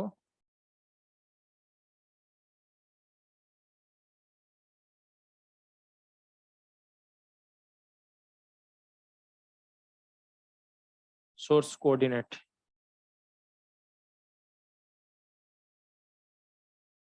तो सोर्स कोऑर्डिनेट मतलब जिस पॉइंट पे जिसके वजह से इलेक्ट्रिक फील्ड हम कैलकुलेट कर रहे हैं उस चार्ज का जो कोऑर्डिनेट है। सो यहाँ पे इस पॉइंट पे चार्ज है, इस चार्ज की वजह से हमें यहाँ पे इलेक्ट्रिक फील्ड फाइंड आउट करने चल रहा है, तो इस चार्ज के रेस्पेक्ट में कोऑर्डिनेट के रेस्पेक्ट में इस पॉइंट का कोऑर्डिनेट पोजीशन वेक्टर हमें लिखना है। तो इस पोजीशन वेक्टर का वैल्यू क्या लिखोगे यहाँ पे? इस पॉइंट का कोऑर्डिनेट देखो 0 0 है, इस पॉइंट का कोऑर्डिनेट आपको पता है, तो इस पोजीशन वेक्टर का वैल्यू क्या होना चाहिए यहाँ पे? जल्दी बताइए क्या होना चाहिए? a/2 a/2 i cap plus a/2 j cap plus a/2 k cap. ठीक है, a/2 k कैप। तो आप इस r का वैल्यू यहाँ पे पुट कर दीजिए। So 1/4 pi epsilon naught q divided by all are same है ना, i component j component k component same. So इस वेक्टर का मैग्नीट्यूड अगर हम फाइंड आउट करें तो क्या मिलना चाहिए? 3 इंटू a/2 √3 इंटू a/2। तो इसका अगर हम क्यूब लिखे तो होंगे 3 इंटू √3 a/2 का cube and then r vector होंगे a/2 i cap plus a/2 j cap plus a/2 k cap.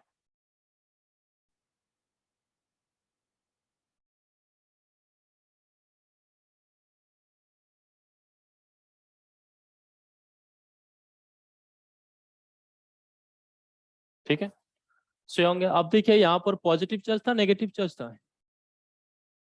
ये जो चार्ज है नेगेटिव चार्ज है। ये जो हमने इलेक्ट्रिक फील्ड लिखा that is for positive charge, तो नेगेटिव चार्ज के लिए क्या होना चाहिए? इसके साथ एक एक्स्ट्रा नेगेटिव साइन मल्टीपल कर दी जाए। सो एक माइनस साइन यहाँ पे मल्टीपल कर दीजिए, तो ये होंगे क्या, इस चार्ज के वजह से इलेक्ट्रिक फील्ड। अब देखो इस चार्ज की वजह से भी इलेक्ट्रिक फील्ड उसी डायरेक्शन पे होंगे, उतना ही अमाउंट ऑफ होंगे क्योंकि यहाँ से डिस्टेंस भी सेम ही होंगे। सो नेट इलेक्ट्रिक फील्ड क्या होना चाहिए यहाँ पे, 2 times of this electric field. ठीक है, 2 times of this electric field. So net electric field यहाँ पर हम क्या लिखेंगे, net electric field will be 2 times of this electric field E. So ultimately आपको यहाँ पे क्या मिलेंगे, या किस फॉर्म में लिखा गया है। सो 2 अगर आप कैंसिल आउट कर दोगे, सो यहाँ पर आपको मिलेंगे Q 8 divided by 4 pi epsilon not 3 into √3 S square I cap plus J cap plus K cap. आप यहाँ पे 4 और 8 से भी अगर आप कैंसिल आउट कर दोगे, सो it will B 2Q divided by 3 into √3, so minus 2Q divided by 3 into √3 pi epsilon not S square I cap plus J cap plus K cap. ठीक है, ये होंगे क्या आपका net electric field at the centre the cube. अच्छा, इस cube में अगर ये ओरिजिन पे नेगेटिव चार्ज ना देके अगर पॉजिटिव चार्ज गिवन होता है तब इलेक्ट्रिक फील्ड कितना होता है सेंटर पे, 0 तब इसकी वजह से भी हमें कैंसिल आउट हो जाता है ना। ओके, अब एक क्वेश्चन आप लोग सॉल्व करें, क्वेश्चन नंबर 31।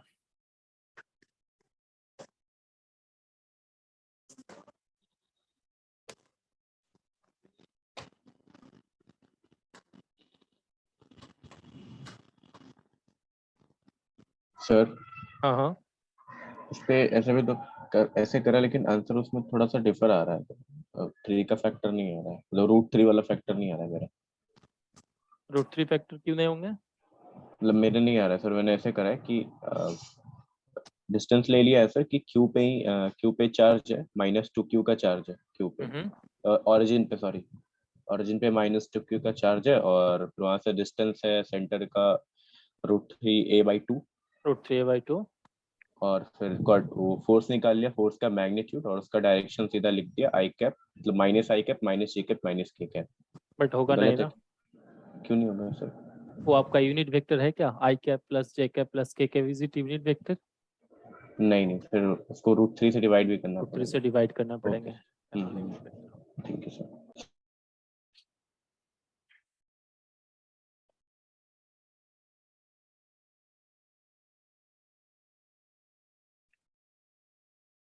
क्वेश्चन नंबर 31 क्या बताया गया यहाँ पे कि 5 charge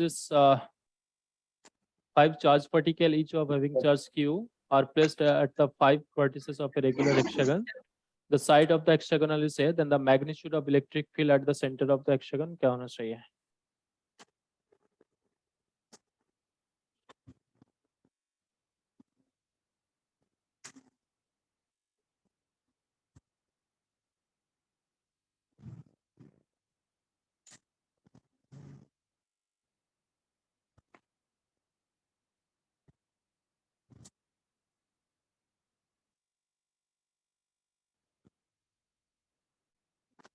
So ऐसे एक रेगुलर हेक्सागन आपको गिवन है और इस रेगुलर हेक्सागन पे वर्टिसेस पे कुछ चार्ज रखा गया है।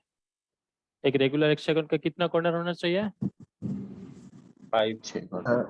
6 कॉर्नर होना चाहिए, बट यहाँ पर 5 चार्जेस रखा गया, तो एक कॉर्नर क्या होंगे, मिसिंग होंगे, यहाँ पे एक कॉर्नर पे चार्ज नहीं रहेंगे। So all charge are identical बोला गया, Q charge Q charge Q charge Q Q। इस केस में आपको ये जो सेंट्रॉइड है, सेंटर पे आपको इलेक्ट्रिक फील्ड पूछा गया है, इस सेंटर पे इलेक्ट्रिक फील्ड का वैल्यू क्या होना चाहिए, इस पॉइंट पे इलेक्ट्रिक फील्ड पूछा गया है। सो अगेन देखो यहाँ पर भी अगर आप देखोगे यहाँ पर प्लस Q चार्ज है, यहाँ पर प्लस Q चार्ज है, इस प्लस Q चार्ज के वजह से इलेक्ट्रिक फील्ड, इस चार्ज के वजह से इलेक्ट्रिक फील्ड इस डायरेक्शन पे होंगे, इस चार्ज के वजह से इलेक्ट्रिक फील्ड इस डायरेक्शन पे होंगे। और रेगुलर हेक्सागोनल का सेंटर से वर्टेक्स का डिस्टेंस हमेशा साइड के साथ इक्वल होता है, तो यहाँ पे साइड अगर ए हो तो यहाँ से डिस्टेंस जितना होंगे यहाँ से डिस्टेंस भी सेम ही होंगे। तो इन दोनों इलेक्ट्रिक फील्ड सेम है यहाँ पे और एक दूसरे का ऑपोजिट डायरेक्शन पे, तो एक दूसरे को कैंसिल आउट कर देंगे। सिमिलरली ये चार्ज भी देखो एक दूसरे का ऑपोजिट डायरेक्शन पे इलेक्ट्रिक फील्ड क्रिएट करेंगे। इस चार्ज के वजह से इलेक्ट्रिक फील्ड इस डायरेक्शन पे होंगे, इस चार्ज की वजह से इलेक्ट्रिक फील्ड इस डायरेक्शन पे होंगे। सो ये भी कैंसिल आउट कर देंगे। और यहाँ पर सिर्फ एक चार्ज है, यहाँ पर कुछ भी चार्ज नहीं है, तो नेट इलेक्ट्रिक फील्ड किस डायरेक्शन पे होंगे, सिर्फ इसी चार्ज की वजह से होंगे। ठीक है, सो एक ही चार्ज की वजह से यहाँ पर सेंटर पे इलेक्ट्रिक फील्ड होना चाहिए, तो इलेक्ट्रिक फील्ड का वैल्यू क्या होना चाहिए, is equals to Q divided by 4 pi epsilon naught Yes. Square. ठीक है, ये होंगे आपका electric field at the centre. अब इसी के साथ इस क्वेश्चन को थोड़े से कॉम्प्लिकेटेड किया गया है। देखो क्वेश्चन नंबर 21, क्वेश्चन नंबर 21 पढ़ो। देखो क्या बोला गया है कि when 5 point charges are placed at the corners of a regular hexagon, then the electric field at the center is E naught। ठीक है, जब 5 चार्जेस रखा गया, आइडेंटिकल 5 चार्जेस, तब सेंटर पे जो इलेक्ट्रिक फील्ड है उस इलेक्ट्रिक फील्ड का वैल्यू हमें गिवन है E naught। अब क्या बोला गया है, if another charges is removed such that the charge from 2 adjacent corner are missing, then the electric field at the center will be। ठीक है, सो यहाँ पर भी जो इस केस में जो 5 चार्जेस गिवन है, क्वेश्चन नंबर 21 पे भी सिमिलर 5 चार्जेस ही गिवन था यहाँ पर भी, बट इस केस में 2 केस आपको बताया गया है कि केस वन मान लीजिए कि आप ऐसे एक रेगुलर हेक्सागोनल बने और इस रेगुलर हेक्सागोनल पे 6 कॉर्नर है लेकिन 5 चार्जेस हैं। सो यहाँ पे यहाँ पे यहाँ पे और यहाँ पर मान लीजिए चार्ज है। ठीक है, तो इसके वजह से क्या है, ऑब्जर्वर इस सेंटर पे रेगुलर हेक्सागोनल सेंटर पे इलेक्ट्रिक फील्ड फाइंड आउट किया और उनको इस इलेक्ट्रिक फील्ड का वैल्यू क्या मिला है, ई नॉट। ठीक है, ई नॉट मैग्नीट्यूड मिला है। शॉप बताइए यहाँ पर चार्ज अगर Q और साइड अगर ए हो, तो इस फर्स्ट केस में जो Q नॉट बोला गया इसका मैग्नीट्यूड क्या होना चाहिए, Q नॉट का वैल्यू क्या होना चाहिए, सॉरी ई नॉट का value Q upon 4 pi epsilon naught square। Q upon 4 pi epsilon not square, ये होंगे आपका electric field.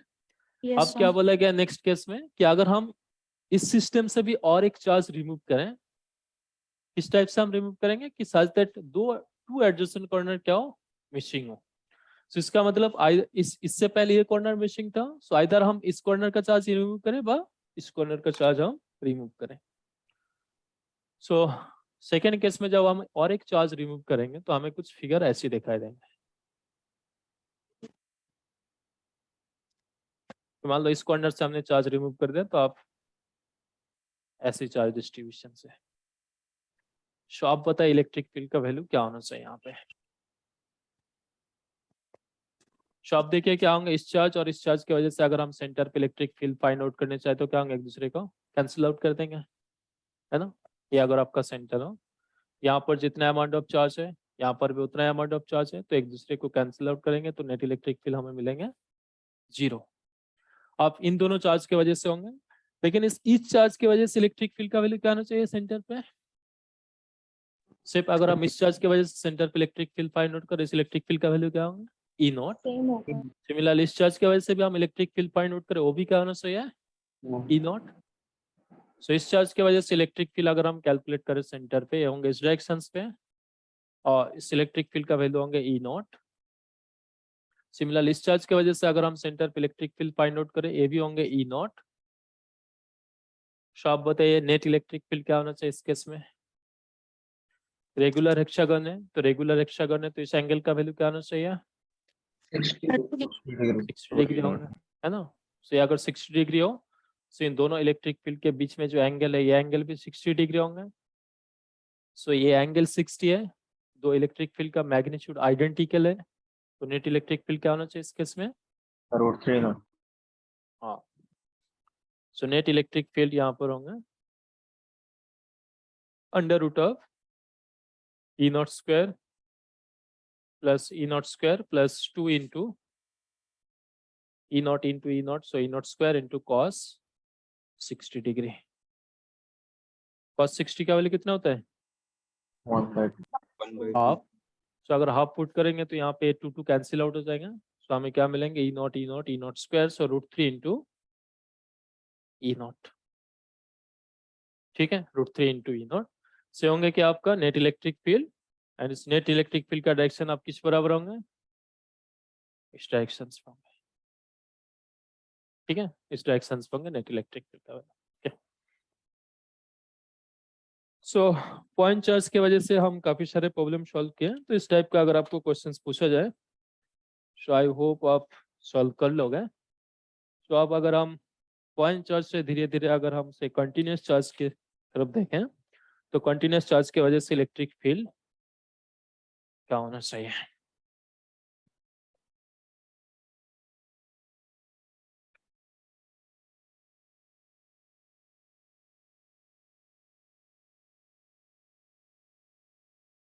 so electric field due to continuous charge distribution.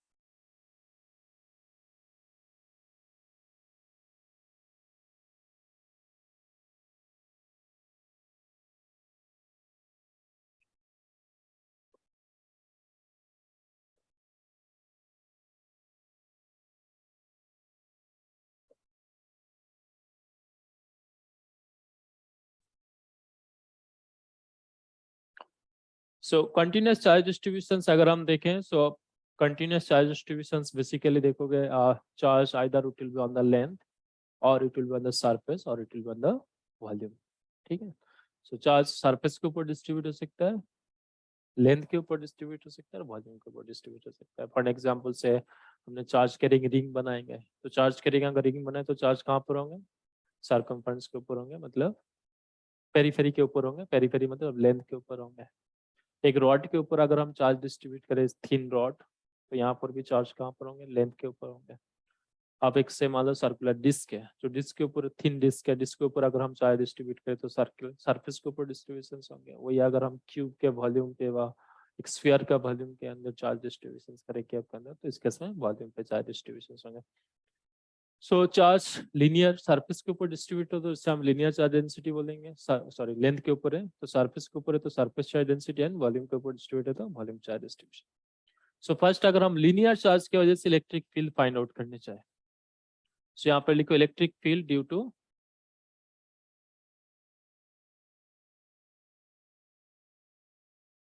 Electric field due to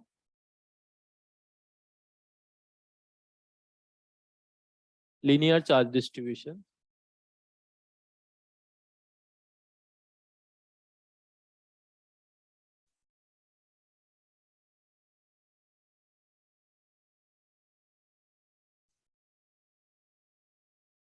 so इसके लिए मान लो से कोई एक आर्बिटर या ऐसे एक रॉड है और इस रॉड के ऊपर कुछ कंटिन्यूस चार्ज डिस्ट्रीब्यूशन हमें गिवन है, चार्ज पर यूनिट लेंथ हमें गिवन है, और चार्ज पर यूनिट लेंथ मान लीजिए जैसे लैम्डा नॉट है, ऐसी कुछ चार्ज डिस्ट्रीब्यूशन हमें गिवन है। अब इस चार्ज की वजह से अगर हम इलेक्ट्रिक फील्ड फाइंड आउट करने चाहें एट सर्टेन पॉइंट पी पे, इस पॉइंट पे अगर हम इलेक्ट्रिक फील्ड फाइंड आउट करने चाहें तो हम इस इलेक्ट्रिक फील्ड का वैल्यू कैसे कैलकुलेट करें। सो जस्ट अगर हम लास्ट क्लास पे आज ही हमने डिफाइन किया इसे, if we have a point charge Q, इस क्यू चार्ज से अगर हम आर डिस्टेंस पे किसी भी पॉइंट पे इलेक्ट्रिक फील्ड लिखने चाहें तो इस इलेक्ट्रिक फील्ड का वैल्यू हम क्या लिखेंगे, इस पॉइंट पे electric field Q divided by 4 pi epsilon naught are square into are cap, इस डायरेक्शन में आर कैप। तो इसी सेम लॉजिक अगर हम यहाँ पर भी यूज करने चाहें, सो इससे पहले देखो आप लोग को एक एलिमेंटरी लेंथ का कॉन्सेप्ट बताया गया था। एलिमेंटरी लेंथ क्या होता है कि अगर हम एक मान लीजिए हमारे पास एक लॉन्ग वायर है, इसको अगर हम छोटे छोटे पार्ट में डिवाइड करें, सबसे जो स्मॉलेस्ट पॉसिबल लेंथ होंगे that will be the elementary length. So इस रॉड के ऊपर चार्ज डिस्ट्रीब्यूशन है, तो हम क्या कर सकते हैं कि इस रॉड को जो है ऐसे बहुत सारे छोटे छोटे पार्ट में हम डिवाइड कर देते हैं, आइडेंटिकल पार्ट में डिवाइड कर देते हैं, where the length of the each part is very small and that length is a elementary length dl, ठीक है, elementary length. So अगर elementary length हो so this length will be very small and per unit length पे अगर से lambda charge हो तो ऐसे एक length अगर हम से consider करें, एक portion consider करो, इसका मतलब elementary length है dl, सो पर यूनिट लेंथ पे चार्ज अगर लैम्डा नॉट हो तो इस एलिमेंटल लेंथ के ऊपर चार्ज कितना होना चाहिए? Lambda naught lambda DL. dl lambda naught into DL.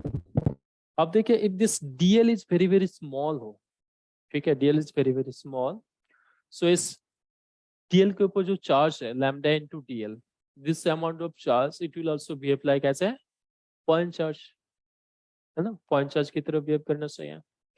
तो अगर ये पॉइंट चार्ज की तरफ बिहेव करे तो इसकी वजह से अगर हम इस पॉइंट पे इलेक्ट्रिक फील्ड डिफाइन करने चाहे तो हमें क्या पता होना चाहिए कि यहाँ से डिस्टेंस, तो हम मान लेते हैं डिस्टेंस से हमारा आर है, ठीक है, ये भी क्वेश्चंस पे आपको गिवन रहेंगे।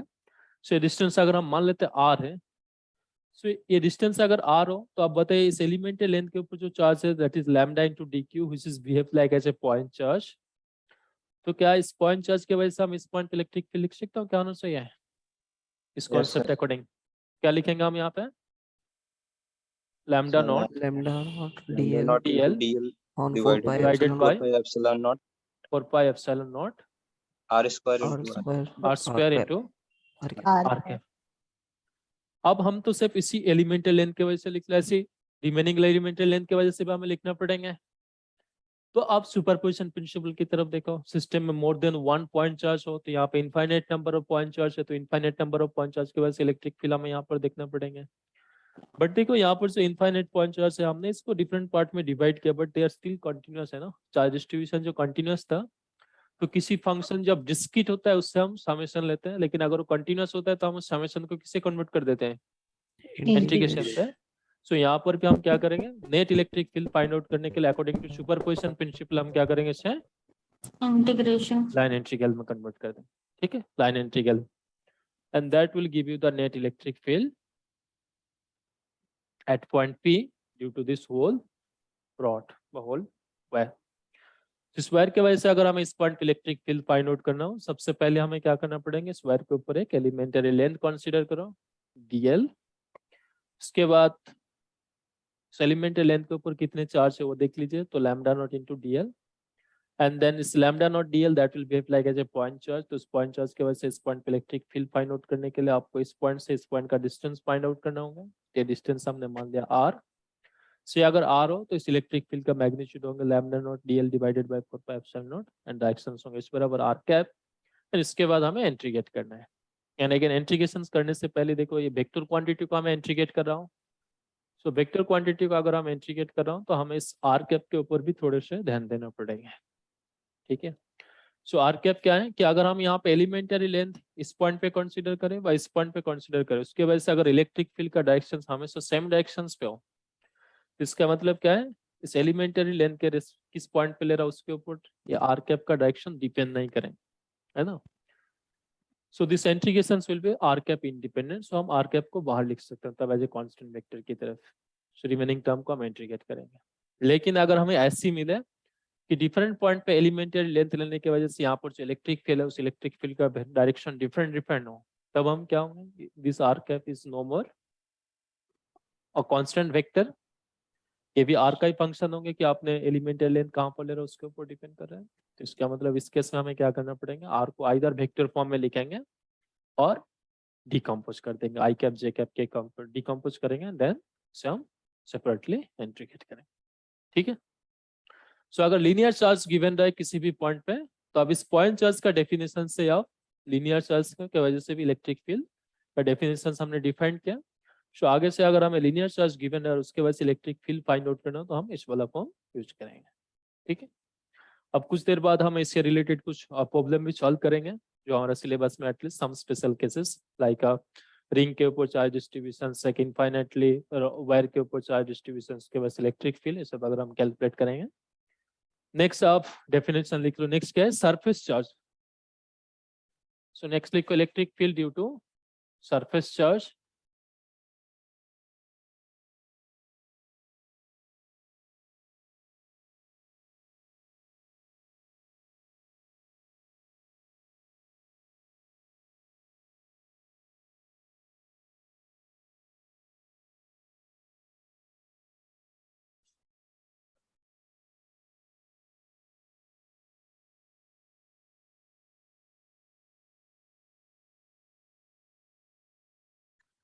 Electric field due to surface charge distribution.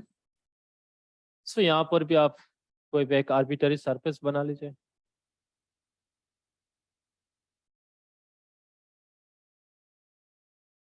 शायद मान लीजिए कोई भी एक आर्बिटरी सरफेस है और इस सरफेस के ऊपर कुछ चार्ज कंटिन्यूसली डिस्ट्रीब्यूटेड है।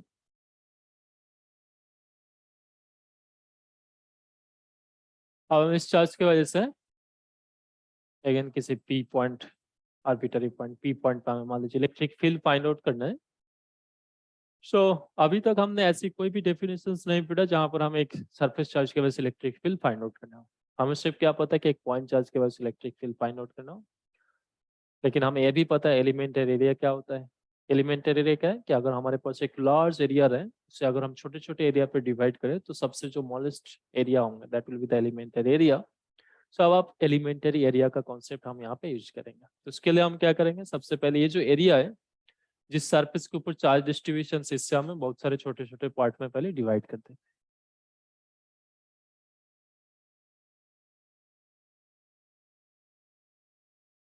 ठीक है, ऐसे बहुत सारे छोटे छोटे पार्ट में आप डिवाइड कर दीजिए। तो ऐसे एक स्मॉलेस्ट एरिया हम यहाँ पे कंसिडर कर लेते हैं, आइडेंटिकल एरिया ds। ठीक है, elementary area ds। So again देखिए, एलिमेंटरी एरिया मतलब this area will be constructed by a elementary length and elementary length is very small, so elementary area will also be very small. So यहाँ पर भी इस बार unit area पे अगर से sigma not charge हो तो इस एलिमेंटरी एरिया के ऊपर कितना चार्ज होना चाहिए, sigma naught into ds। And again if this area is very small हो तो इस एरिया के ऊपर जो चार्ज है that will also be behave like as a point charge.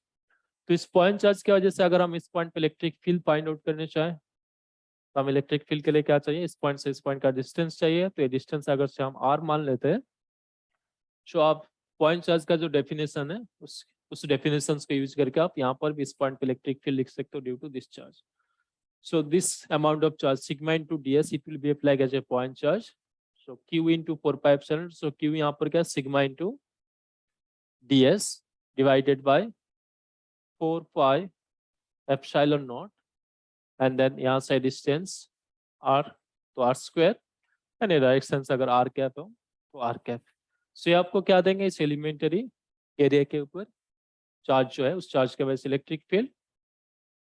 अब इस पूरे एरिया को अगर हम ऐसे लार्ज नंबर ऑफ छोटे छोटे आइडेंटिकल पार्ट में डिवाइड करें तो ईच पार्ट के ऊपर जो चार्ज है they will behave like as a point charge. तो ईच पॉइंट चार्ज की वजह से हमें ऐसे इलेक्ट्रिक फील्ड फाइंड आउट करेंगे and then superposition principle according हम सारे इलेक्ट्रिक फील्ड को क्या करना पड़ेंगे, यहाँ पे ऐड करना होगा। लेकिन यहाँ पर चार्ज जो है कंटिन्यूस चार्ज है, तो हम इससे इस सम को हम इससे भी इंटीग्रेशन से रिप्लेस कर दोगे। सो इंटीग्रेशन से अगर रिप्लेस करो, यहाँ पे सरफेस के ऊपर चार्ज है तो सरफेस इंटीग्रल लेना होगा हमें। तो इससे आपको क्या मिलेंगे, नेट इलेक्ट्रिक फील्ड मिल जाएंगे। तो इस पूरे सरफेस के ऊपर अगर हम इस क्वांटिटी को सरफेस इंटीग्रल करें तो हमें सरफेस इंटीग्रल मिलेंगे। एंड सिमिलरली यहाँ पर भी आपको सेम आर कैप के ऊपर ध्यान देना पड़ेंगे कि एलिमेंटरी एरिया अगर हमें कुछ सरफेस के ऊपर ऐसी चार्ज डिस्ट्रीब्यूशन गिवन रहे और इलेक्ट्रिक फील्ड ऐसे रीजन पे पूछा जाए कि आप एलिमेंटरी एरिया चाहे कहीं पर भी कंसीडर करो सरफेस के ऊपर, जिस पॉइंट पे आपको इलेक्ट्रिक फील्ड पूछा गया उस इलेक्ट्रिक फील्ड का डायरेक्शन अगर चेंज ना हो तो आप इस आर कैप को यहाँ पे लिख लीजिए और इसे आप इंटीग्रेट कर देंगे। लेकिन अगर एलिमेंटरी एरिया हम यहाँ पर ना लेके यहाँ पर कंसीडर करें, उसके वजह से इलेक्ट्रिक फील्ड यहाँ पर जो डायरेक्शन होंगे, अगर एलिमेंटरी एरिया हम यहाँ पर कंसीडर करें उसकी वजह से जो इस पॉइंट पे इलेक्ट्रिक फील्ड का डायरेक्शन होंगे अगर डिफरेंट हो then R cap will be no more constant vector. So आपको यहाँ पर भी फिर in terms of I cap J cap में लिखना पड़ेगा एंड देन हम इंटीग्रेट करेंगे इसे। ठीक है, तो अगर सरफेस चार्ज डिस्ट्रीब्यूशंस गिवन रहे तो हम इस डेफिनेशन यूज करेंगे। एंड फाइनली अगर हमें वॉल्यूम चार्ज डिस्ट्रीब्यूशंस के वजह से इलेक्ट्रिक फील्ड लिखना हो, electric field due to volume charge distributions,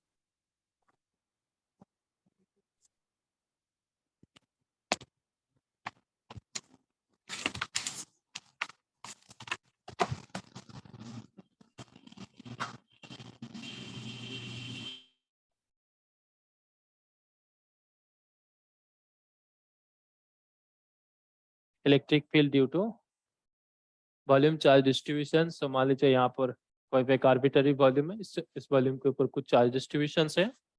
so per unit volume पे मान लीजिए से रो चार्ज हमें गिवन है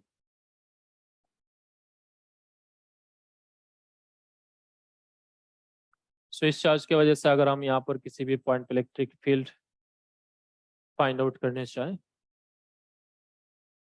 पी पॉइंट पे अगर हम इलेक्ट्रिक फील्ड फाइंड आउट करने चाहें, तो हमें यहाँ पर क्या करना पड़ेगा, जैसे हमने इससे पहले लेंथ को एलिमेंटरी लेंथ पे डिवाइड किया, सरफेस को एलिमेंटरी एरिया पे डिवाइड किया, अब हम क्या करेंगे, वॉल्यूम को भी एलिमेंटरी वॉल्यूम पे डिवाइड कर देंगे। सो ऐसे एक छोटा सा अगर हम एलिमेंटरी वॉल्यूम कंसीडर करें यहाँ पे, से मान लीजिए डीवी, सो पर यूनिट वॉल्यूम के ऊपर अगर चार्ज रो हो तो इस एलिमेंटरी वॉल्यूम के ऊपर चार्ज क्या होंगे, रो इनटू डीवी। एंड इस एलिमेंटरी वॉल्यूम से पी पॉइंट का डिस्टेंस अगर आर हो, सो इस एलिमेंटरी वॉल्यूम के ऊपर जो चार्ज होंगे that charge will be like again point charge. तो हम यहाँ पर भी इलेक्ट्रिक फील्ड का डेफिनेशन क्या लिखेंगे, 1/4 pi epsilon naught Q, Q यहाँ पर क्या होंगे, rho into DV divided by R square into are cap. And then net electric field के लिए हमें इस एलिमेंटरी वॉल्यूम के वजह से जो इलेक्ट्रिक फील्ड है उससे ऐड करना पड़ेंगे, बट यहाँ पर चार्ज कंटिन्यूअस है तो हम यहाँ पे इंटीग्रल से रिप्लेस कर देंगे। सो यहाँ पर जो इंटीग्रेशन लेना है it will B volume integral, क्योंकि वॉल्यूम के ऊपर चार्ज डिस्ट्रीब्यूटेड है। सो वॉल्यूम इंटीग्रल लेंगे तो हमें यहाँ पे पी पॉइंट पे नेट इलेक्ट्रिक फील्ड मिल जाएंगे। ठीक है, सो हमें इस डेफिनेशन यूज करके अब क्या करना है, इलेक्ट्रिक फील्ड फाइंड आउट करना है। सो हम नेक्स्ट क्लास में करेंगे। ठीक है, elementary length, linear charge distribution के वजह से इलेक्ट्रिक फील्ड, सरफेस चार्ज के वजह से electric field and volume charge के वजह से इलेक्ट्रिक फील्ड, ये सारे हम कुछ प्रॉब्लम सॉल्व करेंगे। बताओ किसी को कुछ डाउट है? सर आर कैप यहाँ पे कांस्टेंट कब होगा? आर कैप देखो कांस्टेंट तब होंगे अगर मान लो ऐसे एक रॉड है, ठीक है, इस रॉड के ऊपर मान लीजिए कुछ से चार्ज डिस्ट्रीब्यूशन है, अगर हमसे इस पॉइंट पे एक्सिस रॉड जिस लाइन पे उसी डायरेक्शन के ऊपर किसी पॉइंट पे इलेक्ट्रिक फील्ड फाइंड आउट करने चाहिए, इस पॉइंट पे इलेक्ट्रिक फील्ड फाइंड आउट करने चाहिए। सो यहाँ पर हम क्या करेंगे, लेंथ के ऊपर चार्ज डिस्ट्रीब्यूशन है, सो हम डिफरेंट एक एलिमेंटरी लेंथ कंसीडर करेंगे, तो एलिमेंटरी लेंथ हमने कंसीडर कर लिया। अब इस पॉइंट के रेस्पेक्ट में हमें यहाँ पर इलेक्ट्रिक फील्ड फाइंड आउट करेंगे, तो आप देखिए यहाँ पे पॉजिटिव चार्ज है, तो इस पॉजिटिव चार्ज की वजह से अगर हम यहाँ पे इलेक्ट्रिक फील्ड देखें तो इलेक्ट्रिक फील्ड का डायरेक्शन इस बराबर होंगे, है ना। अब इस एलिमेंटरी लेंथ चाहे हम यहाँ पर कंसीडर करें, चाहे हम यहाँ पर कंसीडर करें, चाहे हम किसी भी पॉइंट पे कंसीडर करें, स्टिल इस पॉइंट पे इलेक्ट्रिक फील्ड का डायरेक्शन देखो किस डायरेक्शन से होंगे, सेम आउटवर्ड, सेम डायरेक्शन पे होंगे। तो इस केस में क्या होंगे, आर कैप, अगर से एक्स एक्सिस हो तो एक्स कैप होंगे, एक्स कैप हमेशा कांस्टेंट ही रहेंगे, एलिमेंटरी लेंथ के ऊपर डिपेंड नहीं करेंगे कि आप किस पॉइंट पे कंसीडर कर रहे हो। लेकिन इस पॉइंट को हम यहाँ पर कंसीडर ना करके यहाँ पर कंसीडर करें, तब क्या होंगे, अगर आप यहाँ पे एलिमेंटरी लेंथ यहाँ पर कंसीडर करोगे इसके वजह से इलेक्ट्रिक फील्ड इस डायरेक्शन पे होंगे, लेकिन इस एलिमेंटरी लेंथ अगर आप यहाँ पर कंसीडर करो तब इलेक्ट्रिक फील्ड का वैल्यू इस डायरेक्शन पे होंगे। सो यहाँ पर देखो एलिमेंटरी लेंथ किस पोजीशन पे ले रहा है उसके ऊपर डिपेंड करके इलेक्ट्रिक फील्ड का वैल्यू चेंज होंगे, डायरेक्शन चेंज होंगे। तो इस केस में आप यहाँ पर इस पॉइंट के लिए हमने आर कैप कॉन्स्टेंट लिख सकते हो, लेकिन इस केस के लिए हम आर कैप अब कांस्टेंट नहीं लिख पाएंगे ना, तो इससे हम अच्छा। आई कैप जे कैप पे लिख के फिर हमें इसे इंटीग्रेट करना पड़ेगा। ठीक है, तो ये हम नेक्स्ट क्लास में देखेंगे कि किस टाइप से ये सारे डेफिनेशंस यूज करके इलेक्ट्रिक फील्ड फाइंड आउट करना है। सो आप यहाँ तक सॉल्व करके आओ, पढ़ के आओ अच्छे से, ठीक है। सर साथ में देखता हूँ अगर असाइनमेंट पे कुछ क्वेश्चंस आप लोगों से सॉल्व सर हो जाए। हाँ बोलो। इसमें चार्ज कंटिन्यूअस का मतलब थोड़ा सा एक्सप्लेन कर दीजिएगा।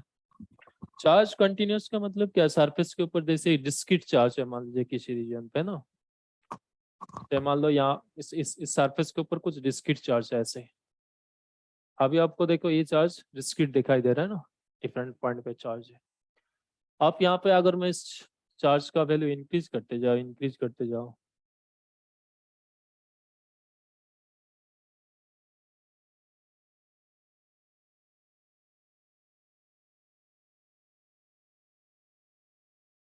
सो एक टाइम पे देखो आपको जब इस चार्ज का वैल्यू इंक्रीज होंगे तो आपको कंटिन्यूअस चार्ज डिस्ट्रीब्यूशन दिखाई देंगे ना, इस टाइप का। Yes sir. हाँ, सो ये जो एस टाइप का जब चार्ज होंगे इससे हम क्या बोलेंगे, कंटिन्यूअस चार्ज डिस्ट्रीब्यूशन। ओके।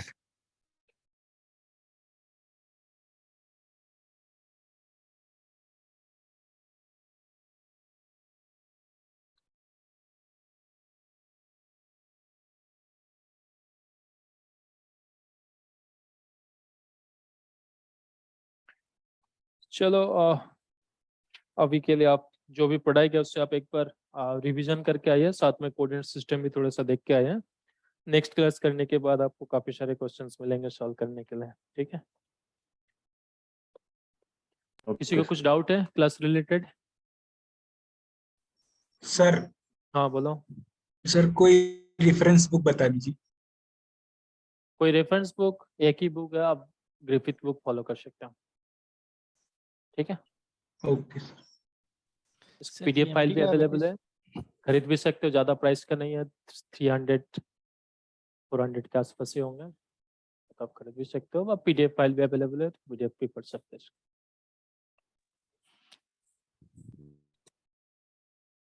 ठीक है, चले। Good bye sir. Thank you sir. Good bye, sir. Thank you sir. Thank you sir. Thank you, sir. जी जी।